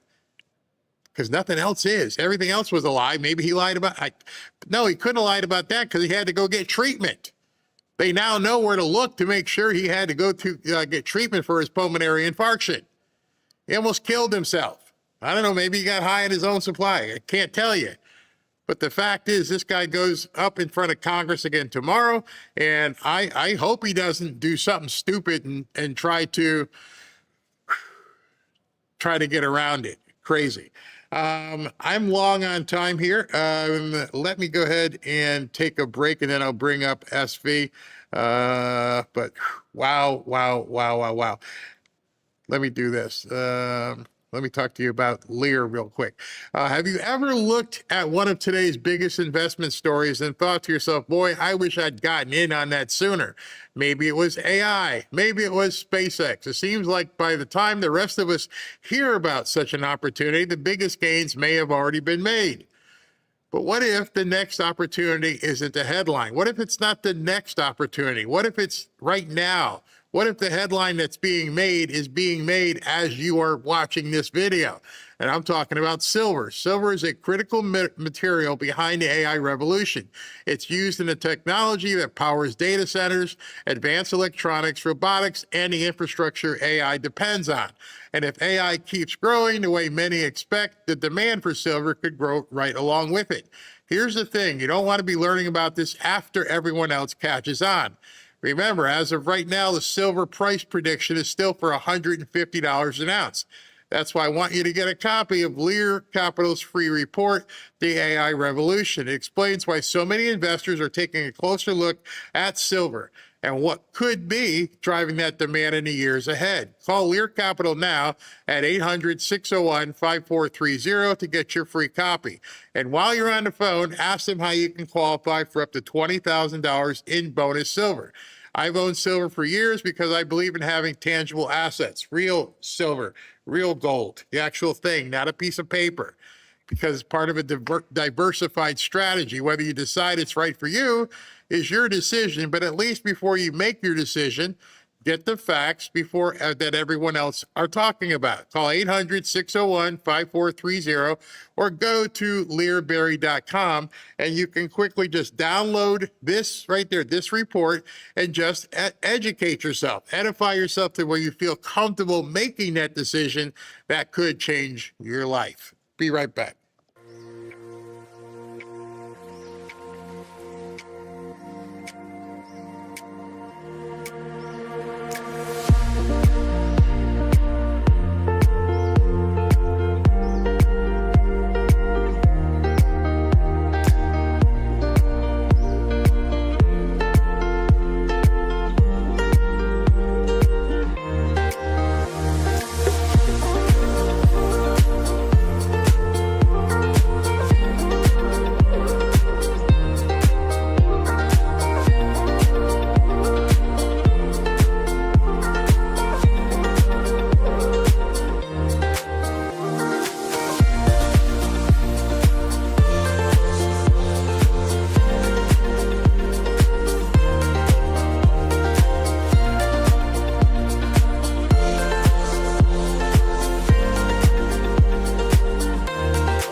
back to Fanfare with Barry Cunningham.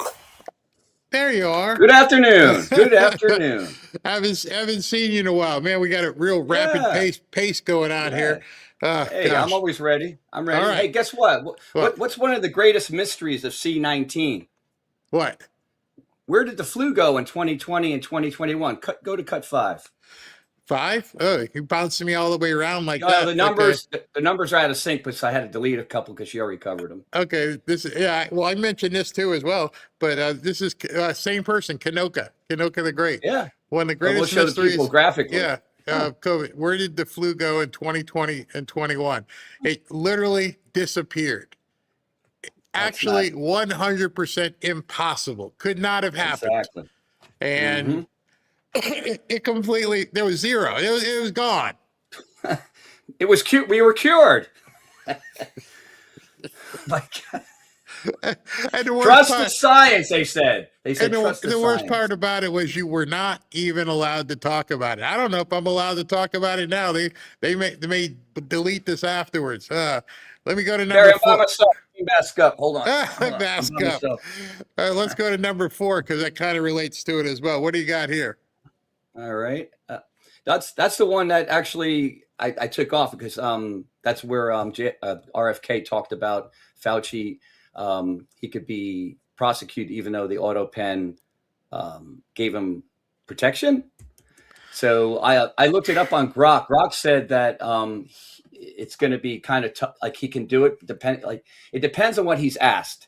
Yeah. He is protected, but he might say it on a couple of questions depending where it goes. But the auto pen pardon is in play.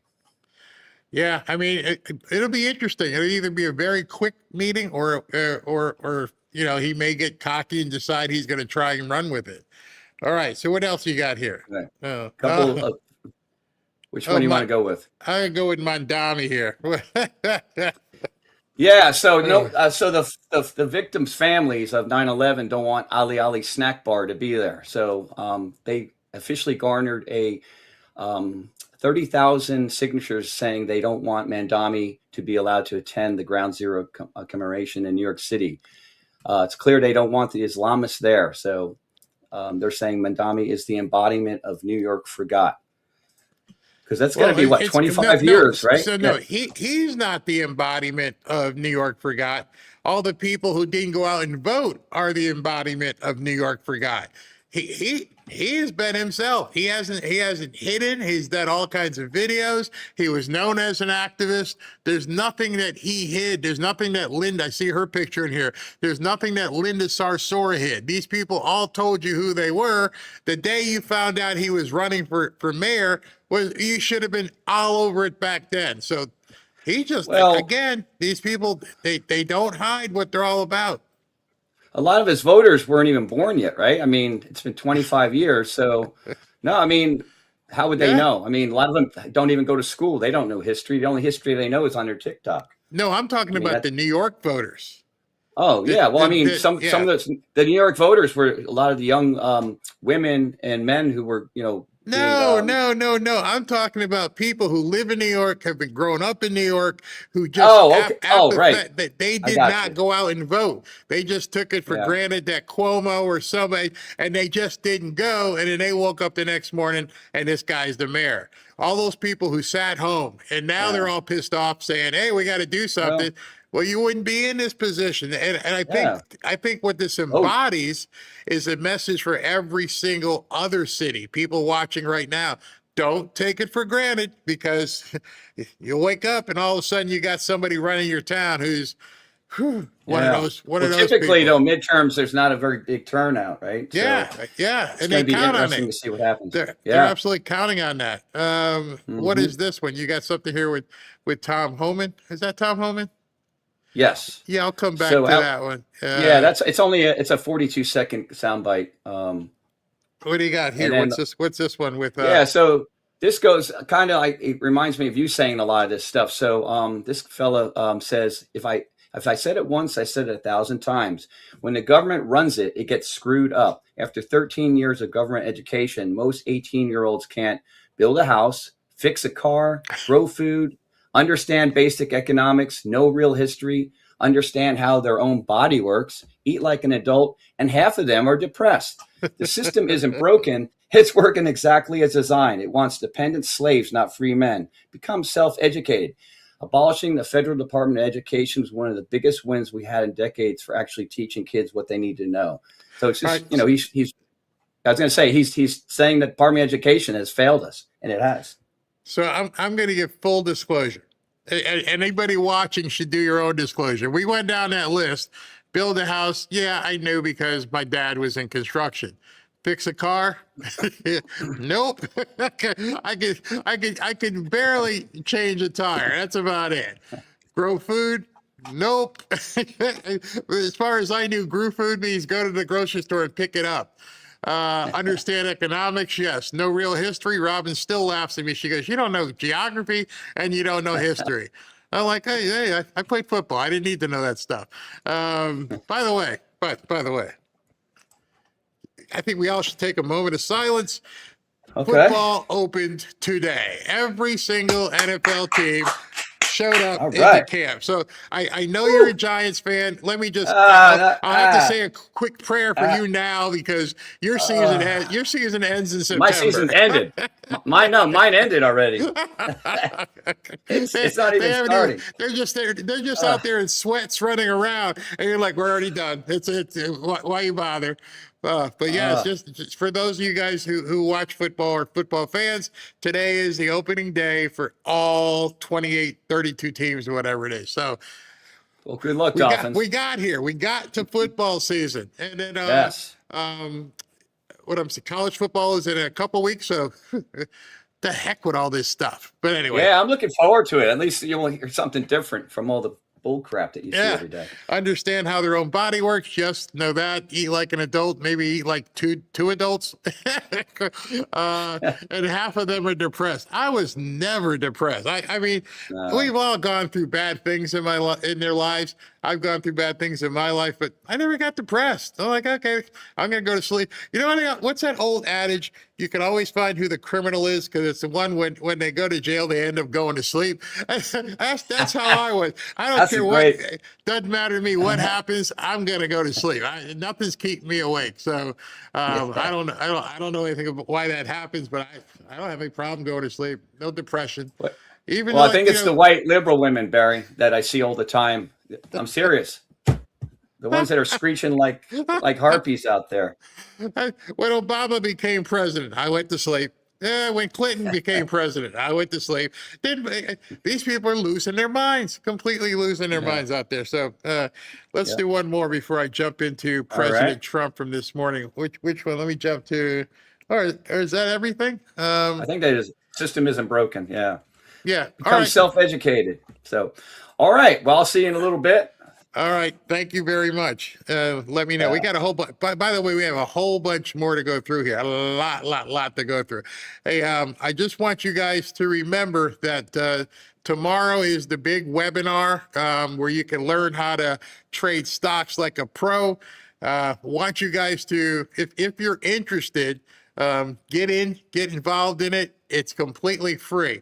And here's Ross telling you about it. Hey guys, Ross Givens here. Don't forget to register for this Wednesday's free insider training event. It is Wednesday, July 29th at 3 o'clock Eastern. In that, I'm going to show you all the secrets to tracking insider buys, both politicians and corporate insiders, how to find their trades for free, what to look for, what our biggest winners have had in common. Join me this Wednesday, 3 o'clock Eastern time. Click the link below to sign up, and I promise you won't look at stocks the same way again. That's tomorrow at 3 o'clock. At least register so you can maybe get the replay file so you can take a look at it on your own. It's a ton of information. You're going to find out exactly what the people in Congress have been doing, how to follow them if you choose to, how to actually execute trades. Just like all of you can be everyday investors, and we can follow them and understand exactly what they're doing. Ross is hosting this free training session this Wednesday, July 29th, tomorrow at 3 p.m. where he's going to show you exactly how it works. And Ross has spent 30 years on Wall Street. He was a vice president of investment management at J.P. Morgan Chase. He's been tracking insider trades for nearly a decade, and some have returned over 1,000%. So go to insidertradeswithbarry.com, sign up, and we'll hopefully, I might be there depending on what time my show is tomorrow. Now, this morning, just want to let you guys know, this morning we're going to go back to the future. President Trump, because he had so much to say, was on Fox and Friends. And so I wanted to play that for you. Mr. President, thank you so much for coming on. We know that you're meeting with Netanyahu and with Zelensky this morning. We saw them flying in yesterday. They're here because of Lindsey Graham's funeral. And Lindsey was your friend. He's a critical piece of our country for many reasons, but mainly for his relationship with world leaders. How are you feeling about losing your friend, and where do we go from here? Well, he was a great guy. He was a great politician, actually. People don't understand. He really was. He was able to bring people together. If I needed a Democrat, he could usually produce that Democrat if I had to have him in an emergency.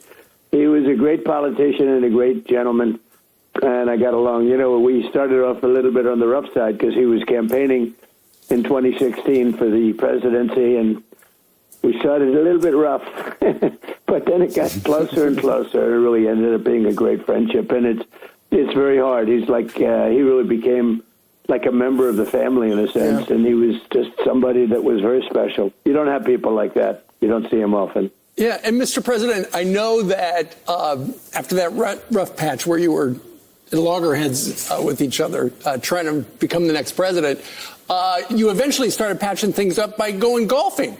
Do you have a story to tell us a little bit about what it was like when it was just the two of you driving around a golf course alone? Well, he loved golf. He just loved it. He worked hard at it, and it was really a passion of his, and he was getting better all the time. But he was... Were you teaching him? Were you teaching him how to play golf? Let me put it this way. He loved it, but he wasn't born to be a golfer, okay? He was born to be a politician, but not a golfer. But he loved it, and it was great. And we'd talk about mostly politics and talk about things they're doing, and a very powerful force when he got behind something. And I know he thought golfing with you, it was the most intriguing, fun thing that he could ever do. And he would also mix the perfect things he loved so much, and that was work and fun and being with somebody with great influence like yourself. And I know that on the top of his mind was the war in Iran. I know you're going to be talking about that today with the Prime Minister, Benjamin Netanyahu. And you're going to we hear that you're talking right now with leaders on Iran. But Iran has come out publicly and said, we're not talking to the U.S. We're going to pause as long as they're paused. They just came out and said we are talking a little while ago because... So could you tell me who you're talking to, Mr. President? For some reason, we can be in the midst of a beautiful discussion, and they'll come out and say, we're not talking, or we didn't discuss nuclear. Well, that's all we discussed because they'll never have a nuclear weapon. They understand that. And we have had some very good talks, and very interesting with Lindsey. He was very much a hawk, as you would say, on Iran. And over the last few weeks, I would say that he became like, if you could make a deal, it's better making a deal in this case than just destroying the rest of the country. We've destroyed most of it, frankly. But he was somebody that said it's a good time to make a deal, nice time to make a deal. What does a good deal look like? Now, I wouldn't say necessarily he feels that way about Ukraine. He's very militant about. I mean, Lindsey liked war, to be honest with you, okay? You know, I said, you're a nice guy. How come you like war so much? He was a guy that liked war. I jokingly say, and there's nothing funny about it, but he's never seen a war that he didn't like. He was very much into that, and, for good reason. He felt that way. Some other people feel that way. But he was very much, very strong on the military. And I built a great military, and he helped me. We built it during my first term, and we use it now. But I built a great military. his sister Darlene was interviewed recently. You probably saw that with Sean Hannity. And she said he didn't love war. He loved peace and he loved the end of war. But sometimes war is necessary. You say that Iran will not have a nuclear weapon. There are reports now that Netanyahu is going to talk to you about ongoing excavation at Pickaxe Mountain, construction vehicles entering and exiting tunnels, paving new access roads. Satellite imagery and intel indicates that Iran is actively constructing and fortifying Pickaxe Mountain. How will we respond? Well, I don't need Bibi to tell me that. Bibi's telling me that because he wants me to stay involved. I mean, I don't necessarily. We have the finest, because of Space Force, we have the greatest cameras in the world focused on. We know exactly what's going on. But no, I heard Bibi announce that. I said, why didn't you just tell it to me? Why do you have to announce it to the world? I know exactly what's going on at Pickaxe. It's not a big problem. We took out their nuclear sites, and we'll have to take out Pickaxe if we don't make a deal. If we don't make a deal, we'll take it out very easily. Right. And so, Mr. President, Netanyahu, as you said, you know exactly what he's going to say. Mr. President, we got to keep this war going. At the same time, I know that there are Republican officials in Washington, D.C. who have an eye on November, and they're going, Mr. President, you got to wrap it up. So you got two different messages. Wrap it up, keep going. Wrap it up, keep going. Well, I have a third message, because I have many Republicans that want me to keep going and do it. I mean, we pounded the hell out of them. They have no Navy. They have no Air Force. Their Army's been really badly mortified. So many other, you look at their defense, their air defense, it's gone. All of their radar is gone. Most of their weaponry is gone. Most of their manufacturing is gone. And you look, but I have some Republicans said, well, why don't we hit them harder? So, it's like at some point. So you have a lot of competing factions. You have a group of people that wanted to be obliterated in the truest sense of the word. Then you have a group that says, this is actually a good time to make a deal for them. If they don't make a deal, then I go back and I finish the job. But that's going to take them forever to rebuild. Already, it'll take them many years to ever to rebuild. And if I go back and finish up the job, as some people would like, with the bridges, very easy. I could take out most of their bridges in less than an hour. Less than an hour. But, it takes them 10 years to build a bridge. Bridges take the longest, and power plants are second. I can knock out the power plants. Within one day, all of their power plants would be gone. And I let them know that, with negotiations. They said, look, people want me to do that. I think I get almost the same thing out of it as doing it. But the problem is they'll never be able to, I think about 91 million people without power, without bridges, would have to live. And it's a very, very delicate balance. Yeah. So I think we have a very strong position right now. They know I'm going to do that if they don't make a deal. The bridges are going to be gone. Literally in less than, I would say in 2 hours, most of the bridges, the major bridges will all be gone. And the power plants in one day. And, if I can avoid doing that, I'd like to do that. The hardest thing to build is a power plant. The longest thing to build is a bridge. Takes a long time to rebuild and build bridges. And that's what I used to do for a living, construction. It takes years to build these things. And, and knock them out in 1 hour, and it takes many years. It really decimates a country. So those are the two big things. And then there's always the desalinization plants. And who am I hurting there? I'm hurting the people. So I'm not looking to do that. I just want, very simply, they cannot have a nuclear weapon. Very simple. And they've agreed to that, essentially. We have to get them to, make it formal. Right. But they've agreed to it. How do you and feel why wouldn't they? Tell me, why wouldn't they? Well, look, no one can figure out the Iranians. It's been 50 years.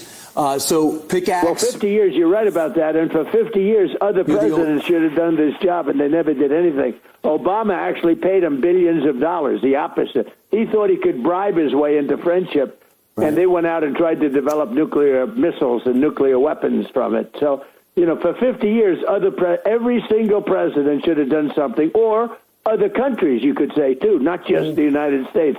It's always the United States. But for 50 years, other presidents, they kept saying 47, 47.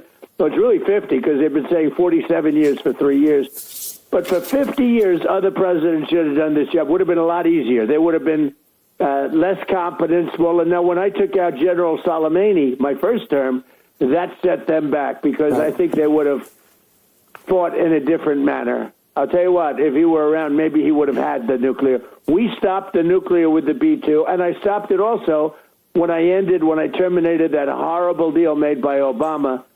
They call it the Iran nuclear deal. It was the worst, dumbest deal. It was a road to a nuclear weapon. And if they had a nuclear weapon, you wouldn't have Israel around. Frankly, if I weren't president of the United States, Israel today would not exist.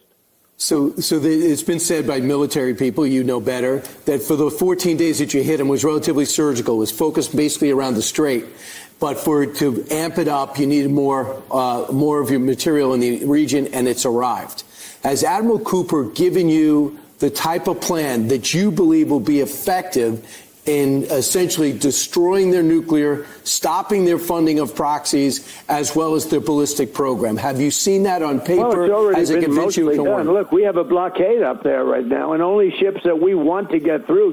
Iran doesn't control the strait.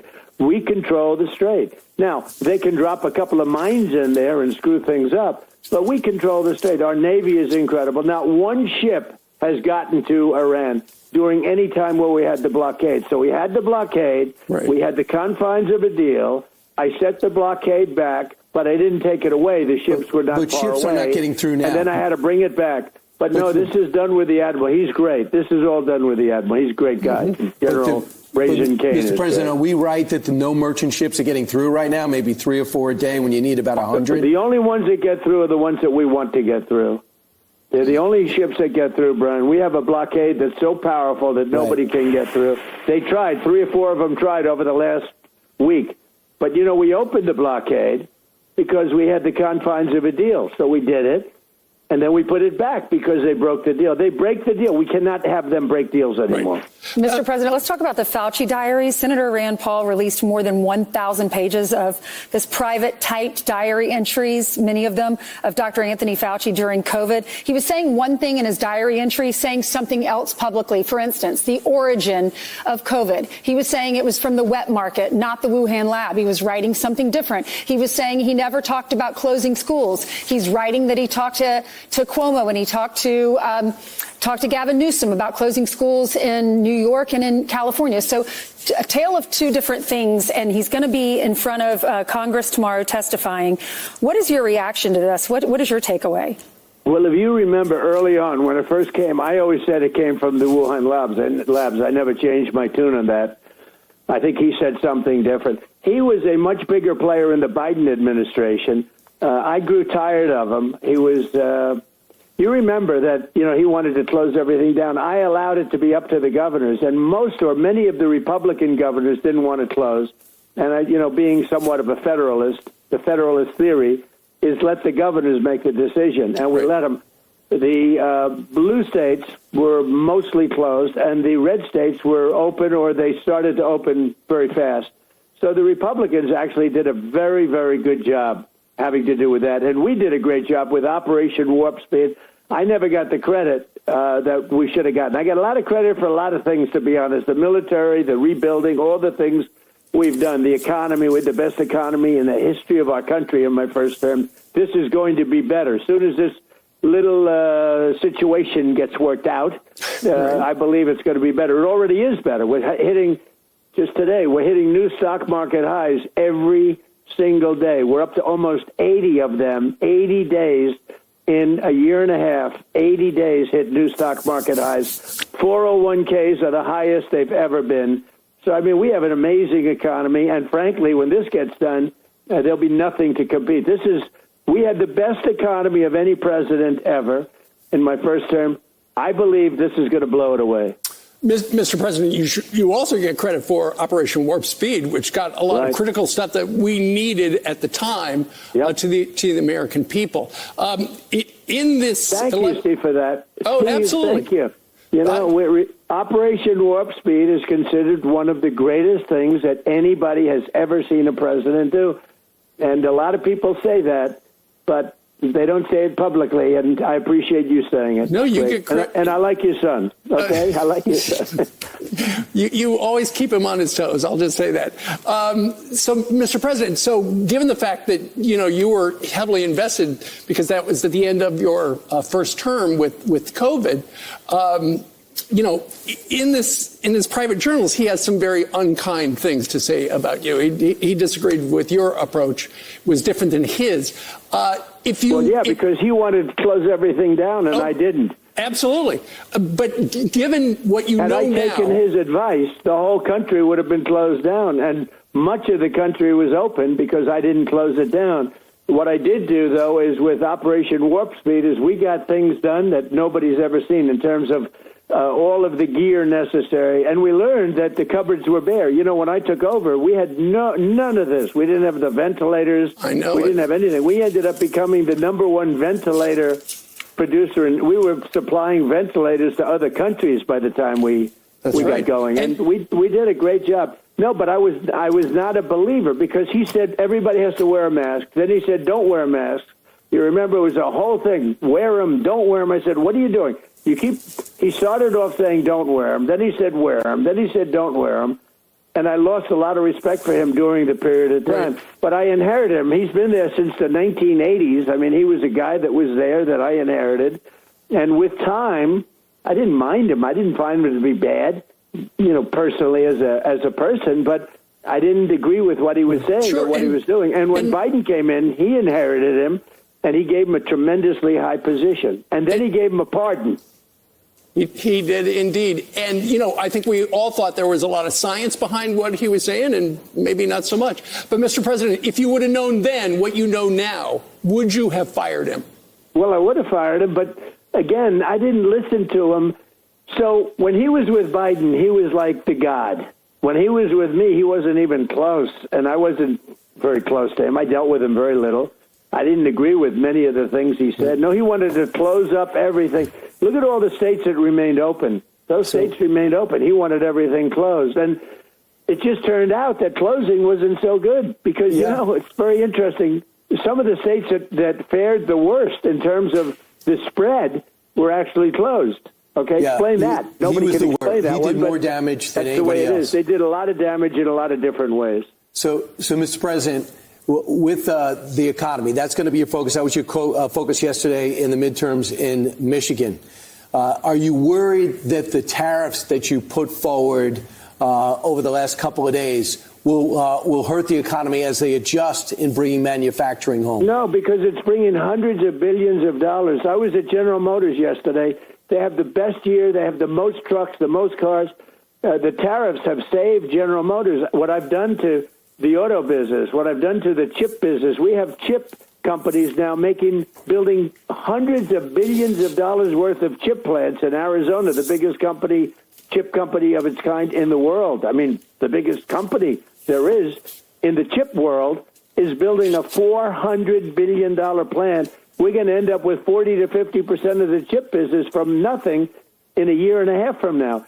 No, the tariffs have, it's a shame that I have to go a harder way for the tariffs because the Supreme Court, in a very close decision, ruled against me. Now I have other ways of doing the same thing, but it's a more cumbersome way of doing it. But the tariffs have made this country a fortune.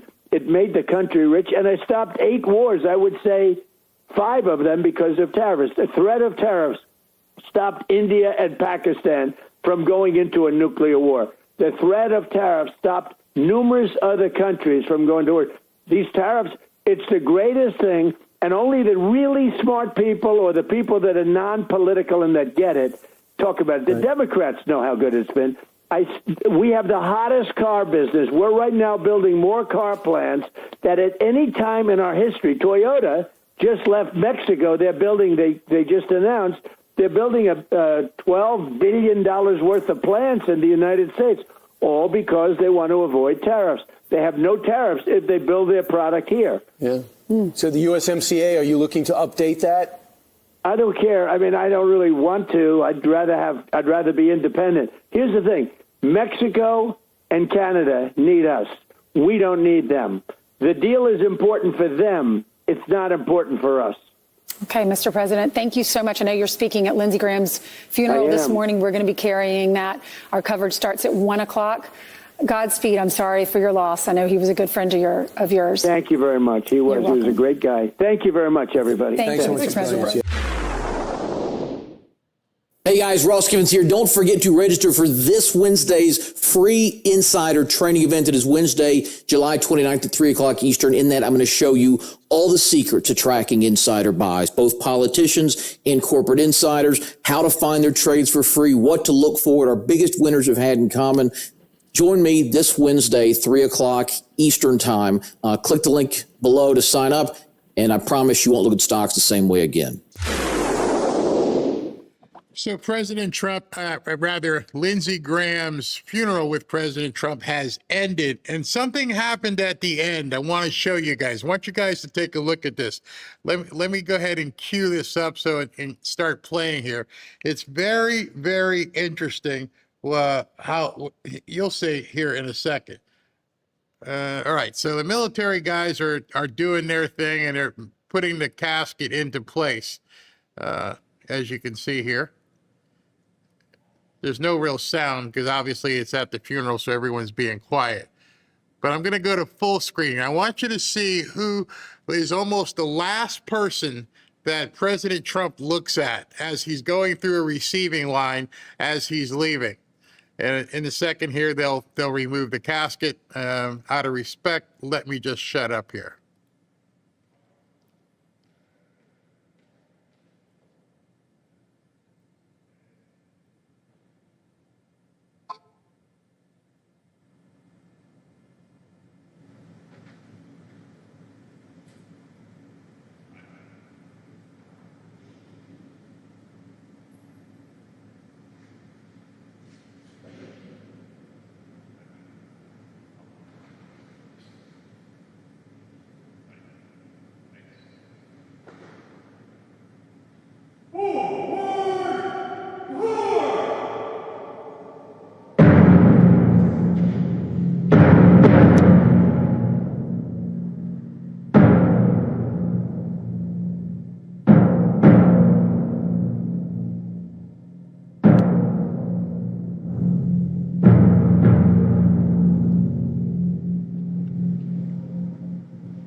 As you can see in the background, Zelensky is there behind John Ratcliffe. Right there to your right, you see Bibi Netanyahu.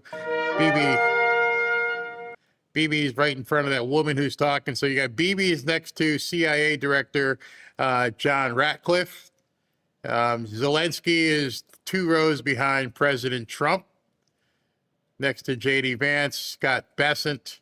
RFK Jr. is in the 2nd row, standing behind Eric Trump as well. And you're going to see a familiar face. And it's almost as though he and President Trump look at each other and he just walks away. So in a minute here, you're going to see the usher come to get President Trump.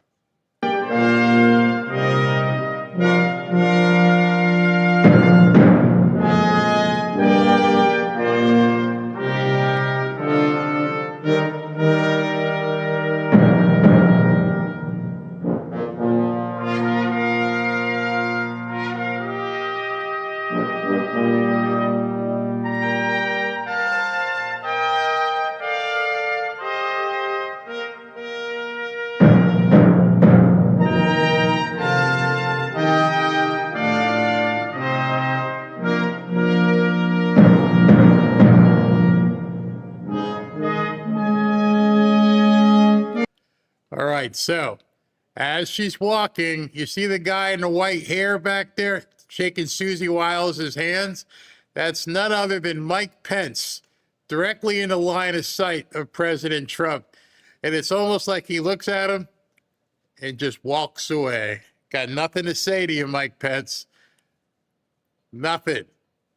And meanwhile, he goes over to, looks like this guy's from Saudi Arabia or something. But then that was it. So I just thought it was very interesting that he made sure to not pay any attention to Mike Pence and walk away right from him as he walked out. So that was it with that. Lindsey Graham, God bless your soul. Interesting also, I want to show you here. Hope it's not too late. Let me grab it.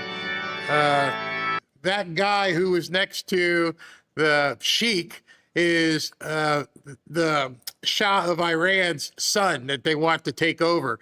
And so there's some real interesting people here who are at this funeral for Lindsey Graham. Obviously, Zelensky, you're talking about Bibi Netanyahu. It's probably one of the safest places in the world right now in terms of security with all those dignitaries there. But Zelensky indeed was there. So, okay, so I've got, before we go, I've got, let's see, it's already been here 2.5 hours, so let me try and do this. I got a couple of interesting interviews I want to show you. Maybe I'll hold a couple for tomorrow, but this one with John Thune, I definitely want you to see.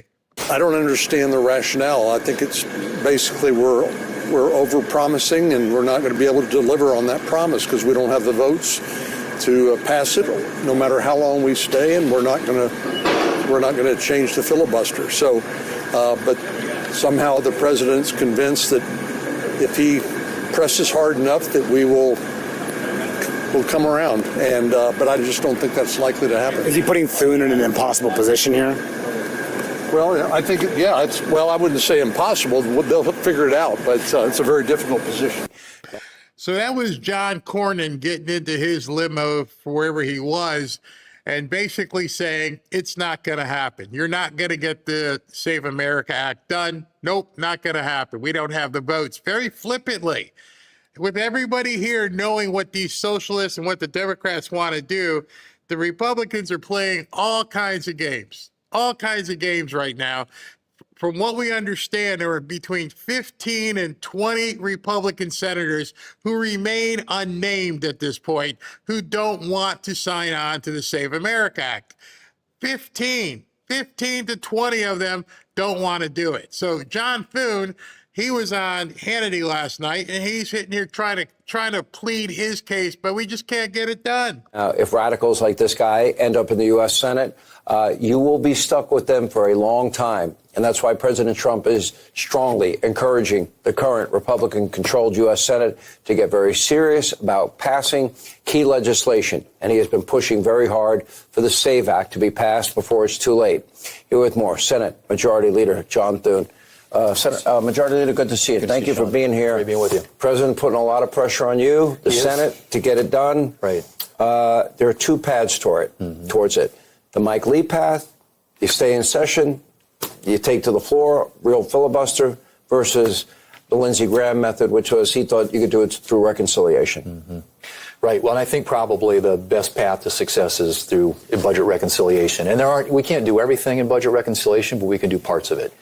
The one thing about the talking filibuster, and it hasn't been used in something like 100 years, people point to the Civil Rights Act of 1964, but that actually was done under regular order. They invoked cloture, passed it that way.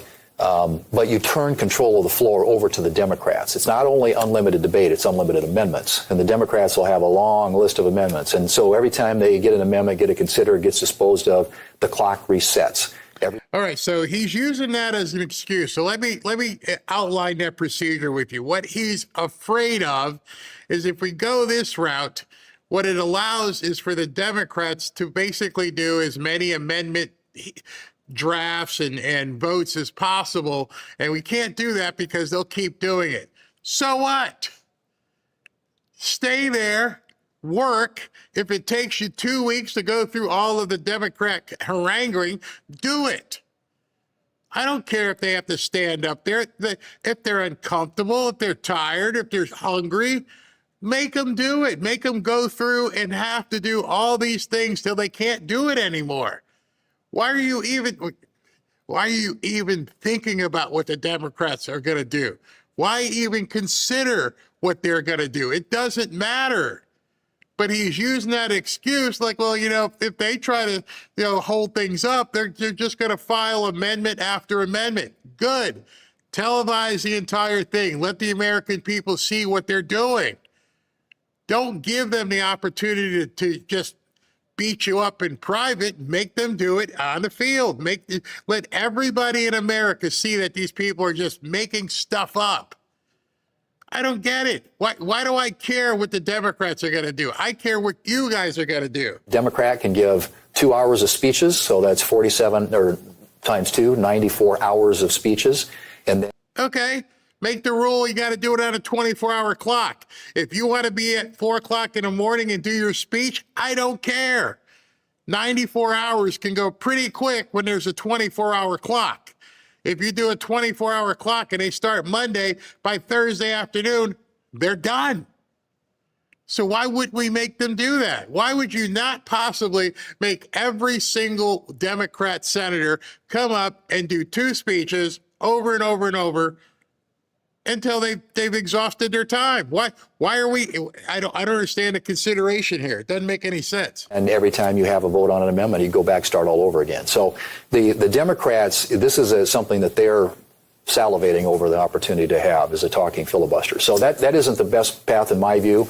And frankly, I don't think we probably have the votes in the Senate among Republicans. Did you hear what he said? That's not the best path in my view. I don't care. I bet you every single one of you feel the same way. We don't care. I don't want it to be easy. Why are you worried? I don't understand how it would take any consideration of the Democrats might be uncomfortable. They might just keep trying to do stuff. So what? So now he goes to excuse number 2. We just don't have the votes. Even to get on a talking filibuster. But I do think we have a possibility through budget reconciliation to get some of this done. If you could go either way, are you as leader, are you trying to work with the rest of the Senate to get it done? We are. And I think, we've had it up now. It was a pending business in the Senate for over 2 weeks, late February, early March. We had 5 votes on it. We voted on photo ID. We voted on photo ID and citizenship to register. We voted on the entire SAVE Act 2 different times. And we also voted on no boys and girls sports. So we've had 5 votes, portions of or all of the Save America Act. The problem we have is we have no Democrats. The Democrats block voted against it, in spite of the fact that there are at least a dozen Democrats, and I have the quotes, who have come out publicly and said they're for photo ID, but when they actually got a chance to put up or shut up on the floor of the Senate, they all voted no. Let's talk. Yeah, but the problem with that, John, is you're not doing it in public. If you know that 80+% of the American population wants voter ID, if you know it, every poll says that, why not let them embarrass themselves to the American public? Let it be on television and everybody can see every single one of these Democrats come up and vomit all over themselves. They have midterm elections too. Let them come out and say it. If in private they're telling you, oh, we'll do it, but I just can't vote for it, make them. There's something that doesn't make any sense here. Something's not quite adding up. I have never, ever thought of myself when I'm working against an adversary or a competitor to worry about what the hell they think. Are they going to be uncomfortable? I don't want to expose them because, in private they tell me this. That's bull crap. And I didn't mean to piss everybody off in showing this, but I thought to myself, Hannity, what the hell are you doing? How are you not hitting this guy hard? Maybe that's why he came on your show. Sure, I'll come on your show, but please don't hit me hard, because I'd have been like, hold up, John. What are you doing? And Hannity's just sitting there. About the radicalization of this Democratic Party. Graham Plattner now is a replacement. El Sayed in Michigan. I call him 6-gender Tellerico in Texas. Good luck there. And, of course, by championing the rights of biological men to have access to abortion, and God is non-binary. Not things I thought we'd be debating in such an important midterm election year. Correct, and they are so far out of the mainstream. And you look at Texas, for example, and Tallarico, and some of those positions. I mean, it's like, where is this coming from? This is a Democrat Party that has really lost its identity.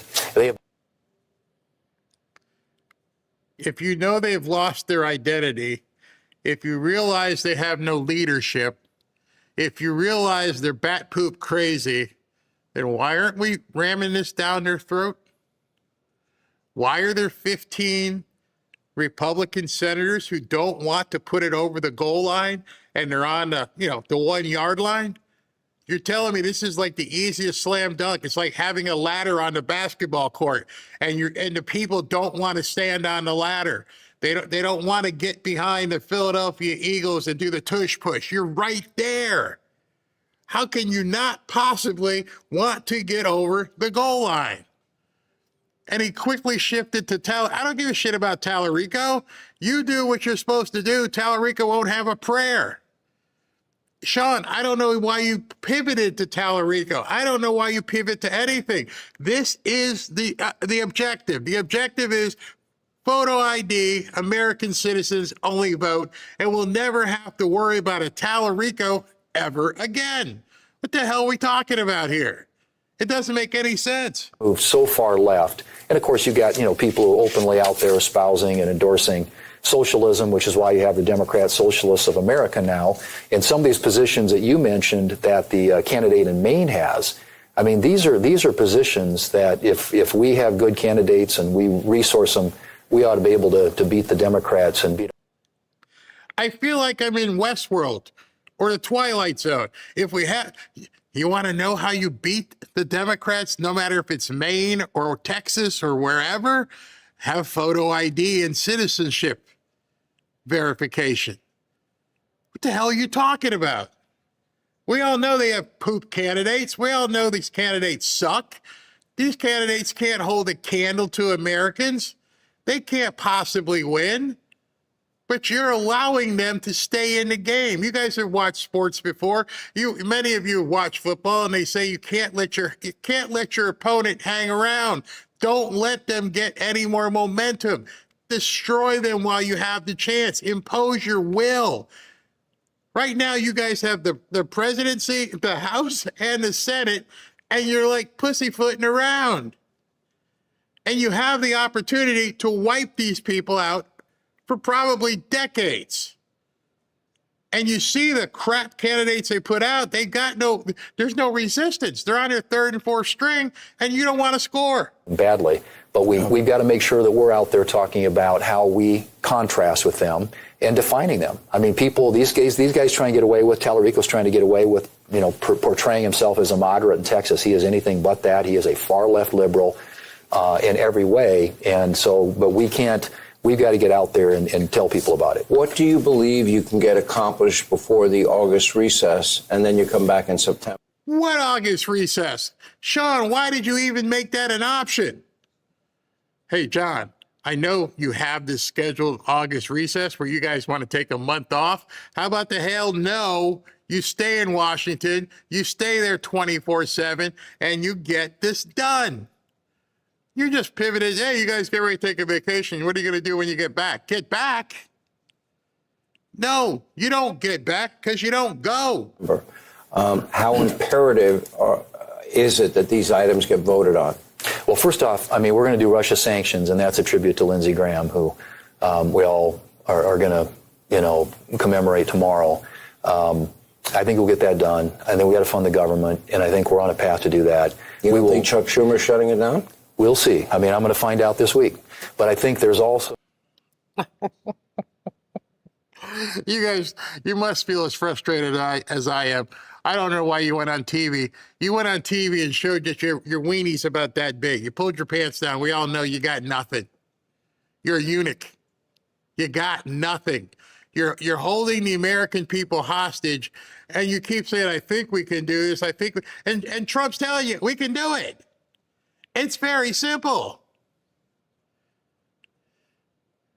This guy went on television to try and give people his case, and all he did is hurt himself, because every single one of you watching this are like, you got to be kidding me. I'm watching a eunuch. I'm watching someone who shouldn't even be, in any position in politics. You don't got the stones. Every one of these 20-something DSA people got more stones than you have. Every single one of these DSA peoples will look at a camera. Yeah, I'm going to tax you. Yeah, I'm going to take your property. Yeah, I'm going to get rid of the president. And this guy, I don't know what we do next. We're going to give it our best shot. There's a package of nominations. It's about 74 noms that the president's put forward that we're moving them in block. We'll do that. We will probably have a vote on the Clarity Act, which is the digital. Probably. I listen for those qualifying words all the time when I hear people speak. I think, we should, possibly, we should. No. There's nothing definitive with this guy. We're going to get it done. We are going to get the Clarity Act done. We are going to get this. We are going to do this. Nothing is going to stop us. We have an agenda. We have an election to win. I put in my lower third, how do we lose this? You're looking at how we lose it. We're looking at them in the process of intentionally losing it. Assets bill legislation that's in front of the Senate. We'll see if the Democrats give us the votes to get on that. There's also we'll see if they help us out. This is the worst thing I've ever seen. If I was doing this interview, he would have walked off the stage. What do you mean you're going to wait and see what the Democrats give us? I'm sorry. Don't you have 53 and they got 47? What do you mean? Let's wait and see what they give us. Oh my gosh. Ability on NIL legislation. I had a couple of conversations over the weekend with people like Ted Cruz, Eric Schmidt have been working on that issue. And that's the college sports issue. A lot of people are interested in that. I know the president has leaned on you hard. He's leaned on Mike Johnson hard. You have very slim majorities. In terms of his priorities, what percentage of those do you believe you can have done before the midterm elections? Because he's got a lot on his wish list. He does. I mean, the main thing he wants, Sean, as you know, is the Save America Act, and that is something where, like I said, we've had multiple votes on it now. Not a single. Look at his eyes. Watch his eyes as there's like a minute left here. Sean asked him this one question, and he keeps looking away. Hey, man, I'm talking to you. You're sitting in front of me. Look at me. Because right now, you're coming across as though you're lying to me. I asked you a question. You're here sitting in front of me. You're not on a monitor somewhere. Look at me. Because right now, I can see a defeated little baby who's trying to hide. Democrat has voted for it. I think we continue to put him on the record, but we've had 5 different votes on it already. If we can get a chance to vote on it again, the best way to do that would be in a budget reconciliation bill, and that would enable us not only to get a vote on that in some form. It's not going to be everything the president wants, but also do something with them. In some form. It won't be what the president wants. Why? Sean, why don't you ask him? Hey, Sean, why? Why can't you do what the president wants? Military, where we desperately need to ensure that our military has everything they need to deter and defend our country, and particularly with what's going on in the Middle East right now.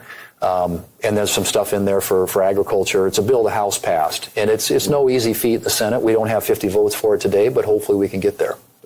Getting rid of the filibuster non-starter, you don't have the votes? Well, we don't, and I've had this conversation with the president many times, I think, as you know. And I actually suggested at one point that his team come up and sit down and visit with some of my colleagues. So they came up, met with about 20 Republican senators, and 15 were no on. He met with 20 Republican senators. 15 of them said no. Where are their names? Give us the names of these 15 turncoats. Every single one of these 15 people need to be exposed. That's why they don't want to bring it to a vote. That's why they don't want to stay in session, because it's not the Democrats he's worried about. He doesn't want to expose all these 15 idiots, these 15 traitors, these 15 scumbags that have made deals that they don't want public. They would rather the socialists get in, obviously. Well, Barry, how can you say that? Because it's obvious.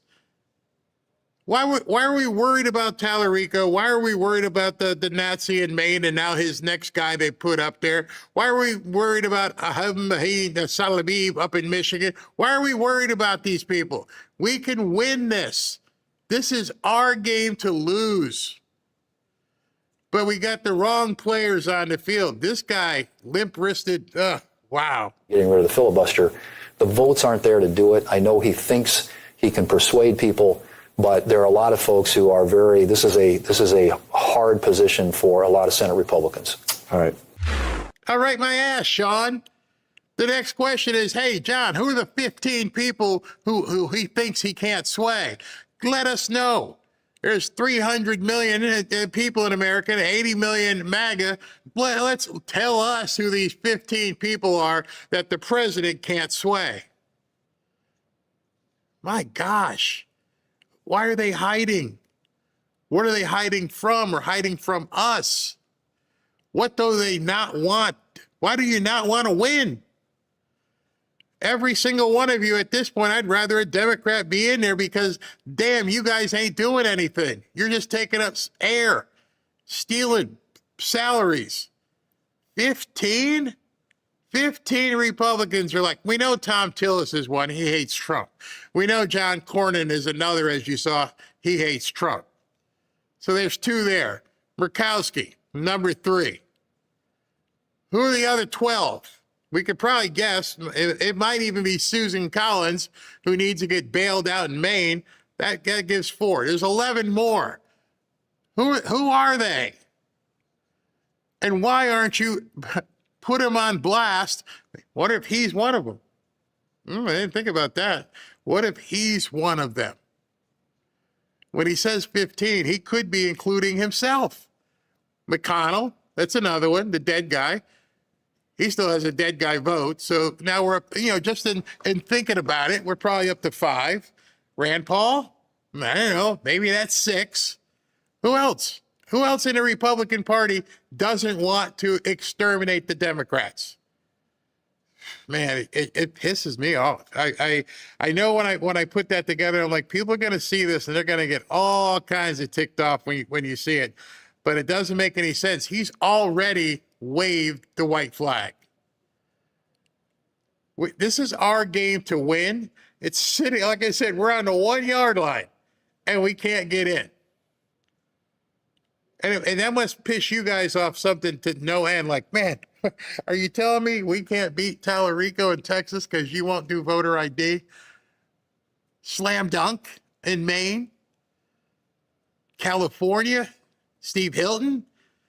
Think about all the different people that we could probably get in. I don't know if Steve Hilton would work because it's California. I don't know, but we're not even trying. Oh my gosh. A slam dunk right there in the 1-yard line. Yeah. I don't want people like that on my team, Steve, SB. Yeah. Hey, after seeing that, I'm kind of down a little bit. So I sent you something that is going to cheer us all up. So the liberals are now practicing a new protest song. It's are called they singing? Are they singing again? It says "We Will Fight Back." It's a minute long. You have to download it, but this is their new fight song, bro. Why do they always break out in song? What is that all about? When they pan the crowd, look at all these miserable orcs. No, I can't. I can't You play. can't? It. No. Oh, because no? it's to the sound of "We Will Rock You" by Queen. So okay. All right. Even though it's not the real deal. All right. No, it's still his music. So it's somebody else singing to it, and they won't play. However, what I can show that I can show it without playing it. Hold on. Let me go back to it here. Where is it? And guess who's singing it? A white liberal woman. Of course. Of course. There she is right there. It says liberals are now practicing a new song, "We Will Fight Back," and it's set to the song "We Will Rock You" by Queen. The cringe is off the charts with these people. Oh my gosh. Oh my. Well, actually, they're showing what she's singing, so that's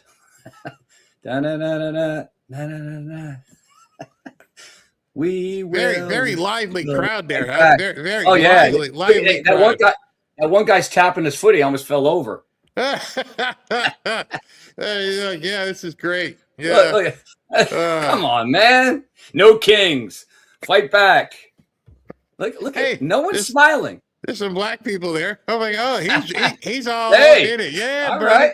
Yeah, this sounds All right. good. Where's my This sounds really reparations, good. man? Oh my God. Barry, I need something to make a couple people smile. Oh my goodness. Good gosh. You know, it's funny. I read somebody said that sometimes the liberals do that on purpose to get people in trouble. They change the tune of something else so that if you do show it could get you in trouble. They know it. No, they play it on speakers sometimes in the background. Yeah. What scumbags. All right. Hey, so, did you, real quick, did you cover already that Madami's being sued by an immigrant-led business group? No, I didn't know anything about that yet. Oh, well, hold on. Let me send this to you real quick. No, let's save it for tomorrow because I want to dig in on that. Okay. Yeah, Okay. he's being sued.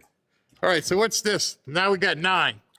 Yes, the number's going up. We still have a ways to go. So 9 Republicans just went full patriot and pledging to stay through August recess to pass the Save America Act and do whatever it takes for proof of citizenship. So you can see the list here. Mike Lee, Rick Scott, Tommy Tuberville, Jim Banks, Ashley Moody, Darlene Graham. That's the replacement for the late Lindsay, and a couple of others there. So wait, that's Bill Haggerty.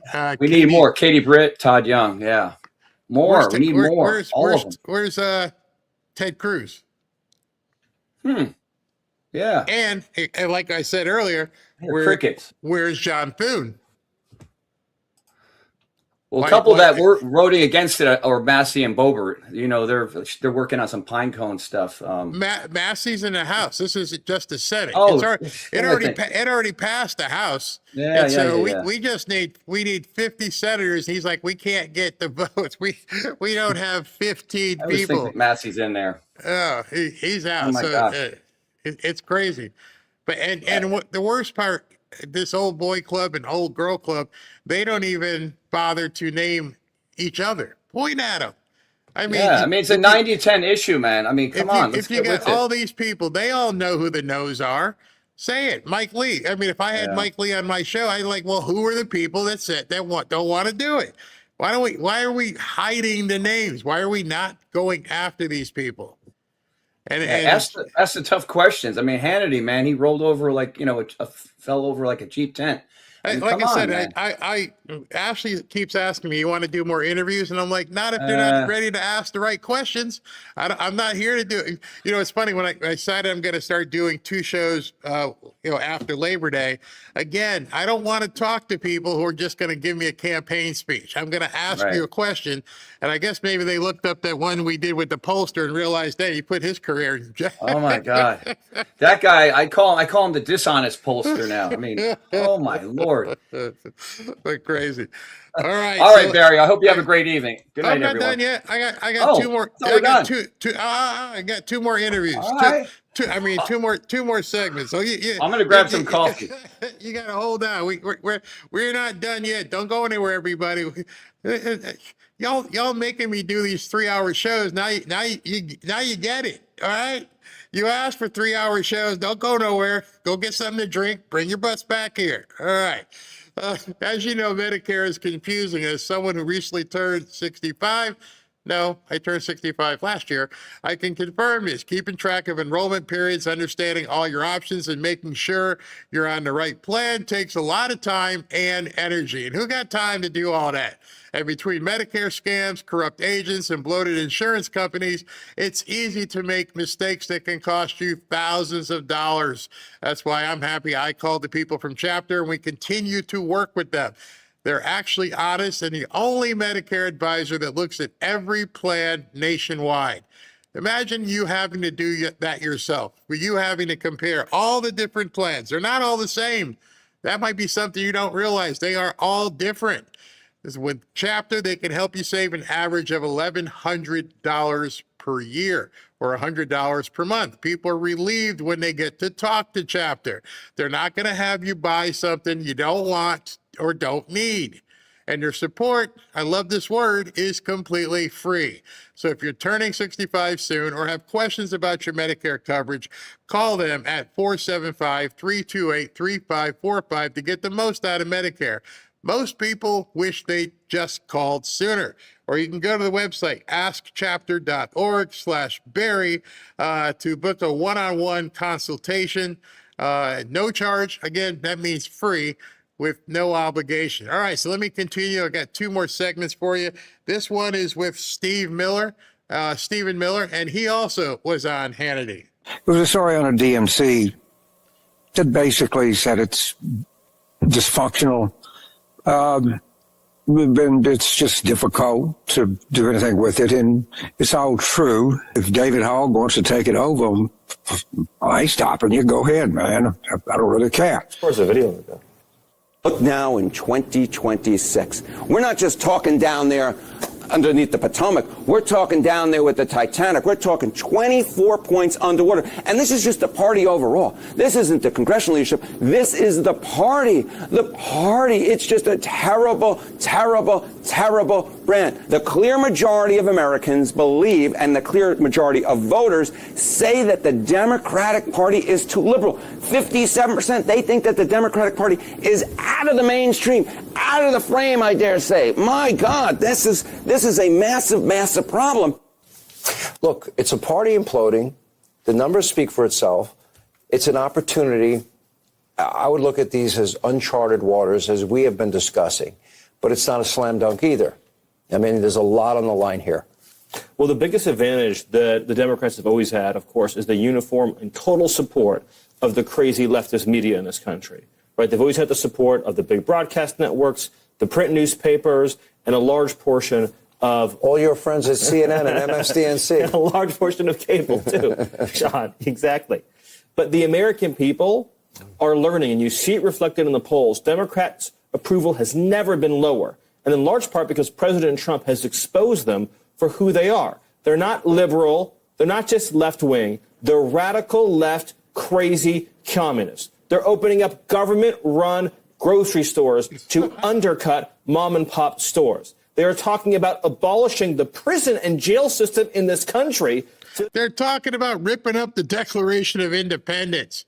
How are we supposed to lose this? How is it possible that we're even considering that we may lose this election? I don't care what the panicans say. I don't care what the people in the media say.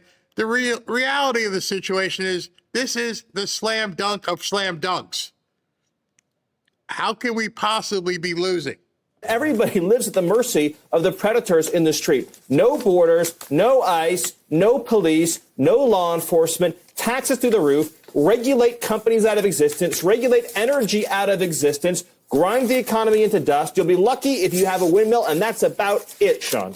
You know, you saw Shannon Bream with the what do you call it? The DSA. DSA, yes. Co-chair. Every insane position no Democrat in the past ever would have uttered. They're just, oh yeah, no prisons, yes. No borders, no presidency, no Supreme Court. Abolish the Senate. No Senate. All of it. Yes, so by the way, the Democrat Socialists of America, and they're the rising force. They are the main force, Sean, in the Democrat Party. It's a very important point. They're not socialists, by the way. They're communists. That's my point. Yes, exactly. So if Stephen Miller knows this and you know it, and now John Thune, I guess, doesn't get it. Somebody needs to explain to me how we can lose. Unless the Republicans are going to vote for the Democrats, how is it possible? It doesn't make any sense. They are communists. They call themselves the Democrat Socialists. They believe in total state control of capital. So this is a philosophy. This is an ideology.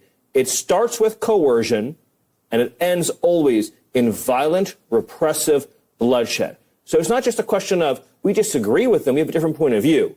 The very survival of freedom, liberty, humanity, your family, your children, your future depends on ensuring that we do not allow communism to take hold in America. And that's why President Trump has courageously and necessarily framed this upcoming election around keeping communists out of power. Because if they gain power, then you, the American people, will lose everything. I know. So if you know that, I know that, Stephen Miller knows that, President Trump knows that, if they take power, we don't lose an election. We lose our way of life. It's over. There's nothing we can do. They will do all the things that they're trying or preparing to do already, and they mean it. They speak it right to you. They're not afraid to tell you that we're going to destroy America. And yet our Republican politicians can't get their act together to stop this emerging threat. You have people threatening us to our faces. We're gonna do all this stuff to you. And as soon as we win, we're gonna do this. And we have 15 people who don't want to pass the Save America Act? What kind of spineless, feckless people have been voted into Congress? It makes absolutely no sense. And I trust Stephen Miller. I set him loose on these people. I've said this in the past, but it's never been this bad. All right, Grandpa Bernie and AOC. AOC now leading in that New Hampshire poll as the leading candidate for 2028. That'd make you very happy. It'd make me very happy. I'm fine with that.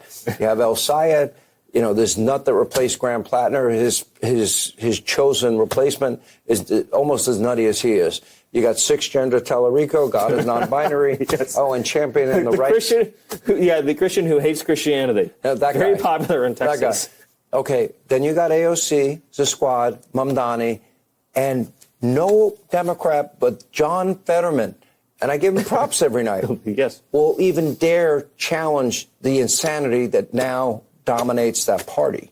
They have 35 DSA candidates running this midterm. 35. Yes, and all the recent primaries that have been contested in the Democratic Party have been won by socialists and communists. And to your point, minus Fetterman, not a single leader in the Democrat Party has been willing to condemn the Democrat Socialists of America, again, who represent an ideology. That to me is amazing. None of the Democrats, except possibly Fetterman, come out and go, you communist socialists are nuts. But yet we have plenty of Republicans who don't want to stand up for MAGA and President Trump.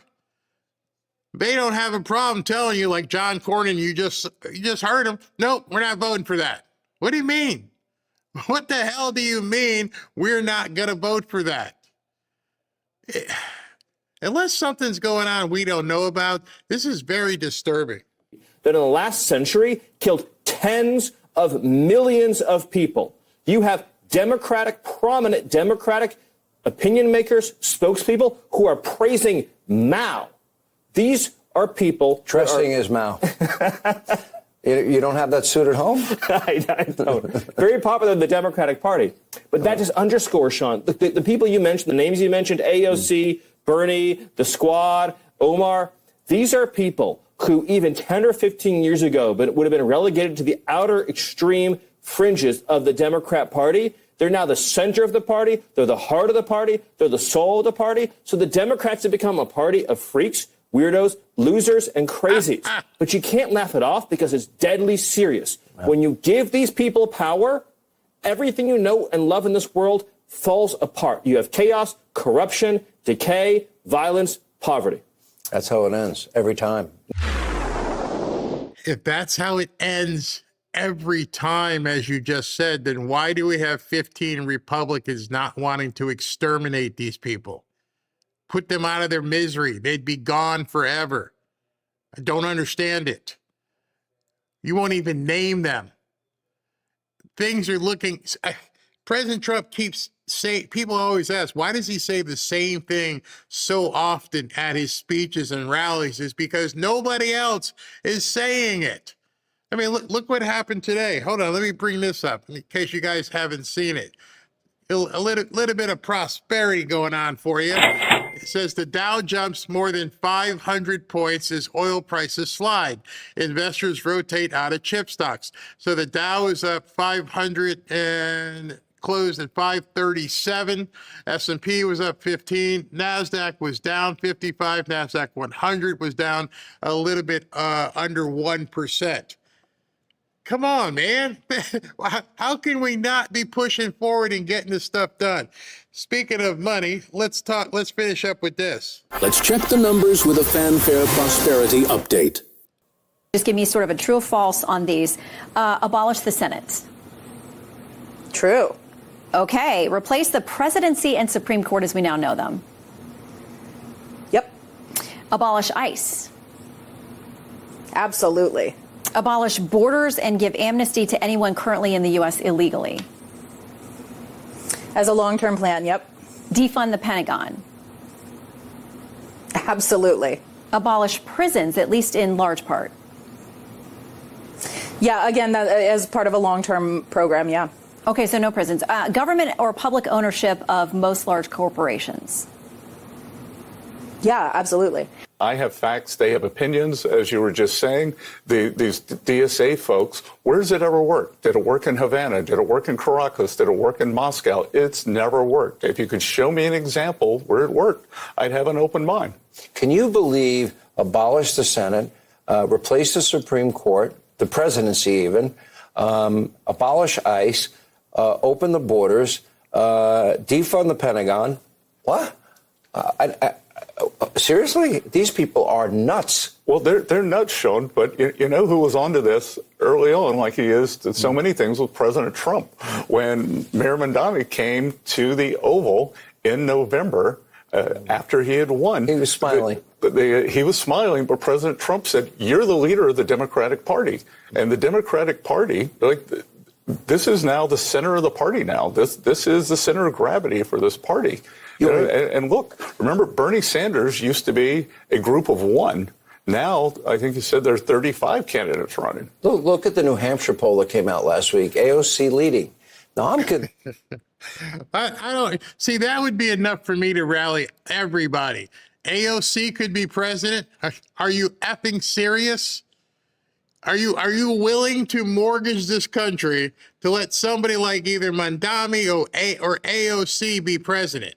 It's bad enough that Kamala was even close, but now you're telling me they may run AOC as president, and we can't get the people to do the Save America Act?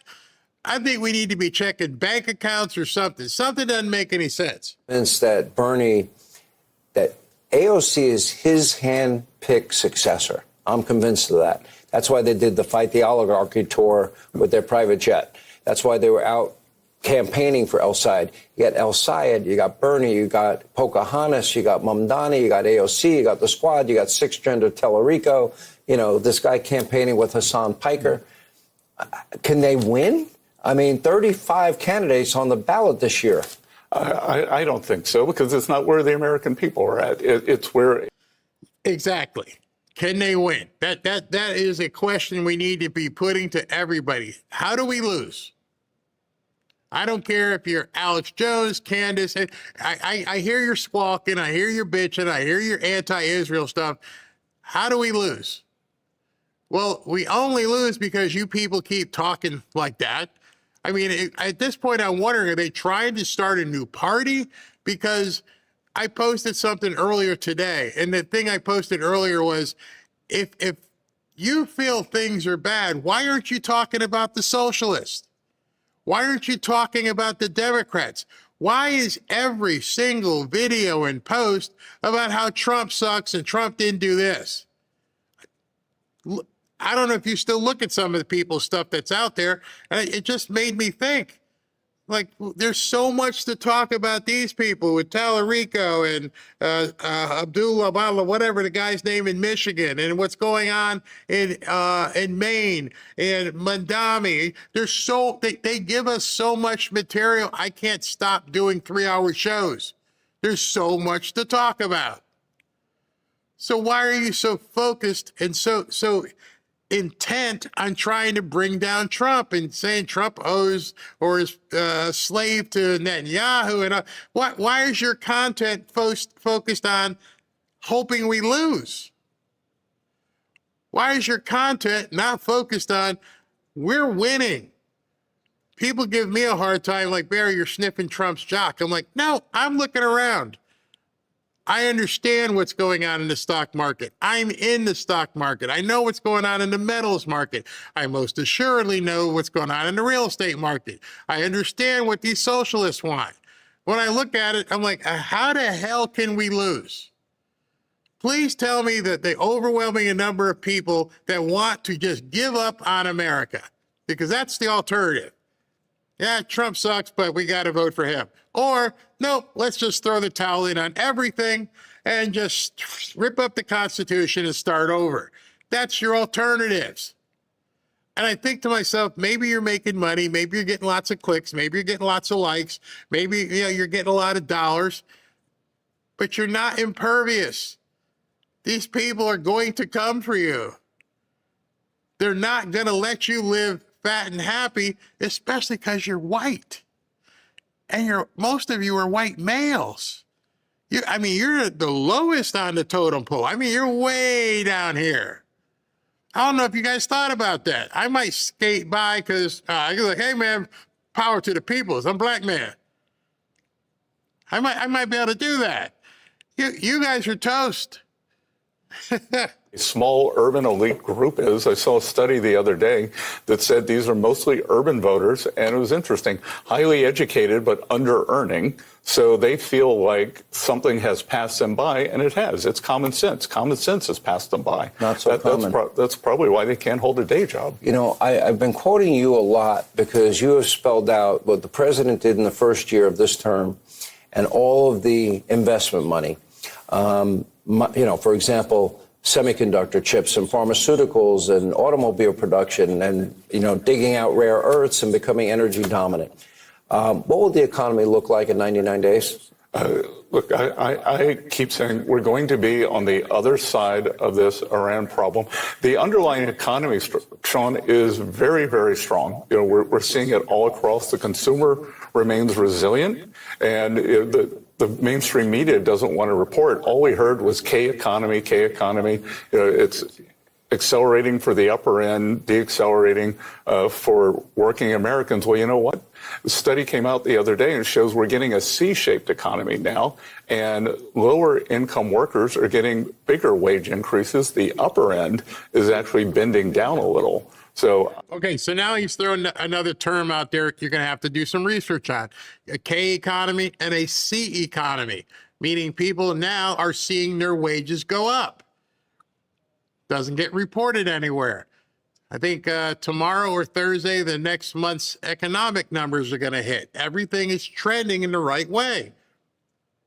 Their arguments don't hold any more water. I think the economy is in great shape. We saw core inflation, so the Xing out mainly energy is at 2.6%, not that far away from the Fed's target. And everything we're seeing, with the investment, we are seeing record amount of investment come in the U.S., and that comes construction jobs first, and those will turn into manufacturing jobs as we build these factories. Let me throw a curveball question at you. Elon Musk gave an interview, I believe, to The Economist, and he said that in 5 to 6 years, we will have, more than we'll have 5 times the size of the economy we have now. And he talked about abundance. And he talked about every American having every need. And there won't be even a need to save, for your retirement like we have historically because of this, quote, abundance that he believes AI will create. Do you believe that? I do, but I think I would change the timeline. Yeah. That I've seen Elon speak for a long time, and he is, look, his record speaks for itself, both in terms as an inventor, as a venture capitalist, as a great American. But he's normally early. He's just so far ahead of the curve. He sees things that no one else sees. Right. But I do think we are building this incredible economy that we can't even imagine. Maybe that's the problem. Maybe we're building an economy that most people can't even comprehend. And, as Elon Musk, I played the interview, and he's talking about, in 5-6 years, we're going to be abundant, meaning, so much available to us. People can't even comprehend what they're doing next week in regards to abundance. People are beginning to save up for Thanksgiving and Christmas. They don't realize the abundance that's before them. Barry talks about prosperity so much because it's right there in front of us. There are so many avenues at this point that if you begin to educate yourself and listen to people like him and Elon, what's going on, it's amazing where we can go. I can only go by myself, and I can tell you that basically in our household, how many things we have looked at in terms of regard to integrating AI. And, one of the things that may sound very simple, but I've watched Ashley just over the last month and how she's grabbed a hold of the AI to just to create the thumbnails on our show, just to do the different things she does to like put together, an idea where we could run with it. And I feel so confident that's why we're going to start up doing 2 shows again in the fall, because I think our workflow is at the point where I'm actually going to have to work less to produce more. Think about that. I am going to have to personally work less, and it will allow us to actually produce more. And obviously, if you're producing more, you're getting more revenue. That's a dream world. I can work less and make more. Wouldn't you love to have that? Wouldn't you love to be in a situation where you can say, you know what, I'm going to take some days off, I'm going to pull back, but we're going to increase our revenue simply because of just watching what AI is doing and how it's, making so much sense. On 25% of the jobs that exist today did not exist in 2000. That's an amazing thing. What? Did you catch that? Talk about people not being able to catch up with the economy. Let me play that nugget for you again here, because that's phenomenal. One else sees. Right. But I do think we are building this incredible economy that we can't even imagine. Sean, 25% of the jobs that exist today did not exist in 2000. 25% of the jobs in America didn't exist 6 years ago. Or 26 years. Did you say 2000? Yeah. 25%. That's how fast things are changing. It just keeps evolving. And so who's stuck? Don't answer that question with anger, because nobody should be stuck. It doesn't matter if you're retired. I'm retired. I consider myself retired. I don't have a boss. I can do what I want. If I can't do something, I won't do it. If I feel like taking a nap, I'll take a nap. And at this point, things move pretty well. So what's holding you back? That's an amazing thing. So your message to the American people is the economy is strong. Your message is that we're on a growth trajectory. Do you see that investment money kicking in that quickly? We have about 30 seconds. Yeah, we see it kicking in now. It's just at my hometown of Charleston, South Carolina. Boeing doing a 50% expansion, construction jobs, and 1,000 high-paying jobs. We're seeing it all over the country. John Deere, 2 new plants, pharmaceuticals in North Carolina.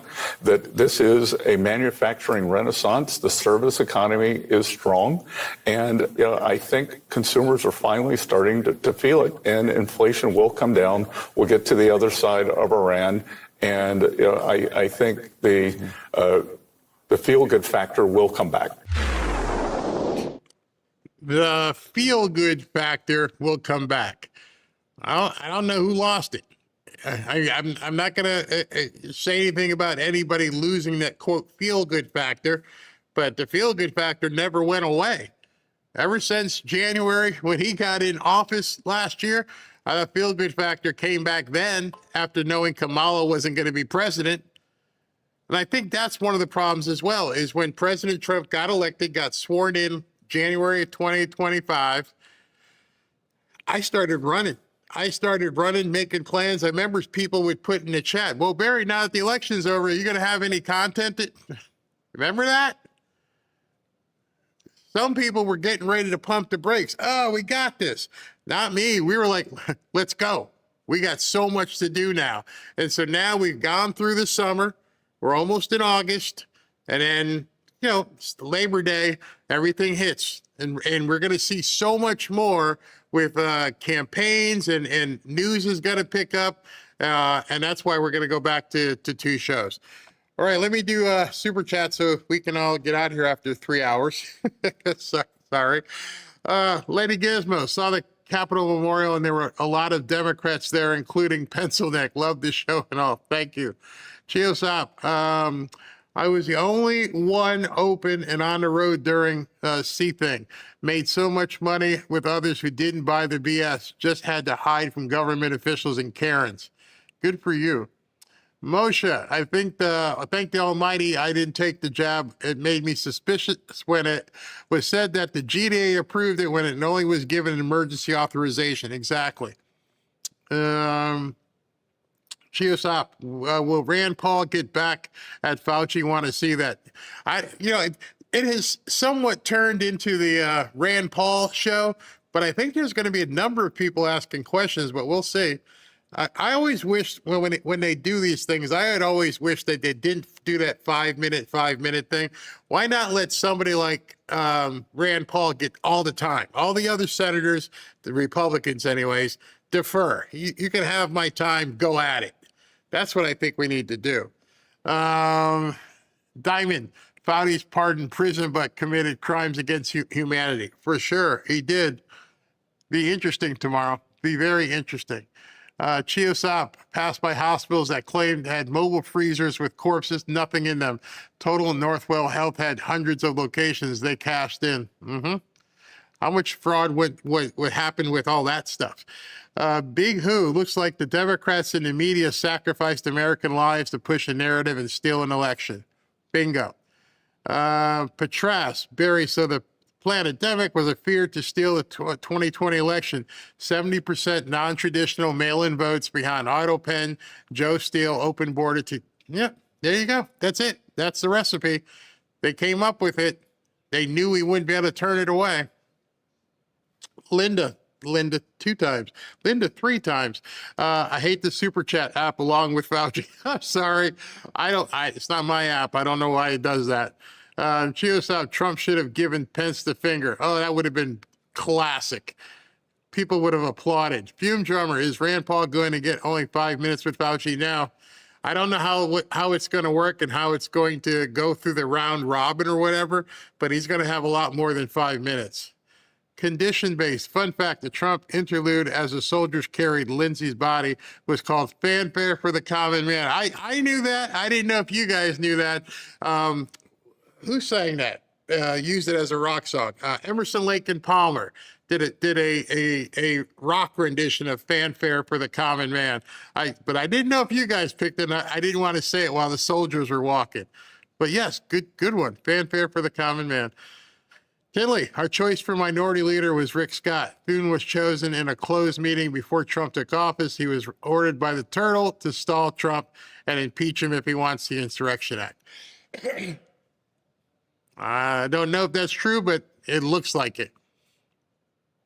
Fume Drummer, the SAVE Act has 49 co-sponsors in the Senate. Is Thune saying senators who co-sponsored are going to vote against it? I want a list of names. Yeah, it's easy to co-sponsor something until you actually have to vote for it.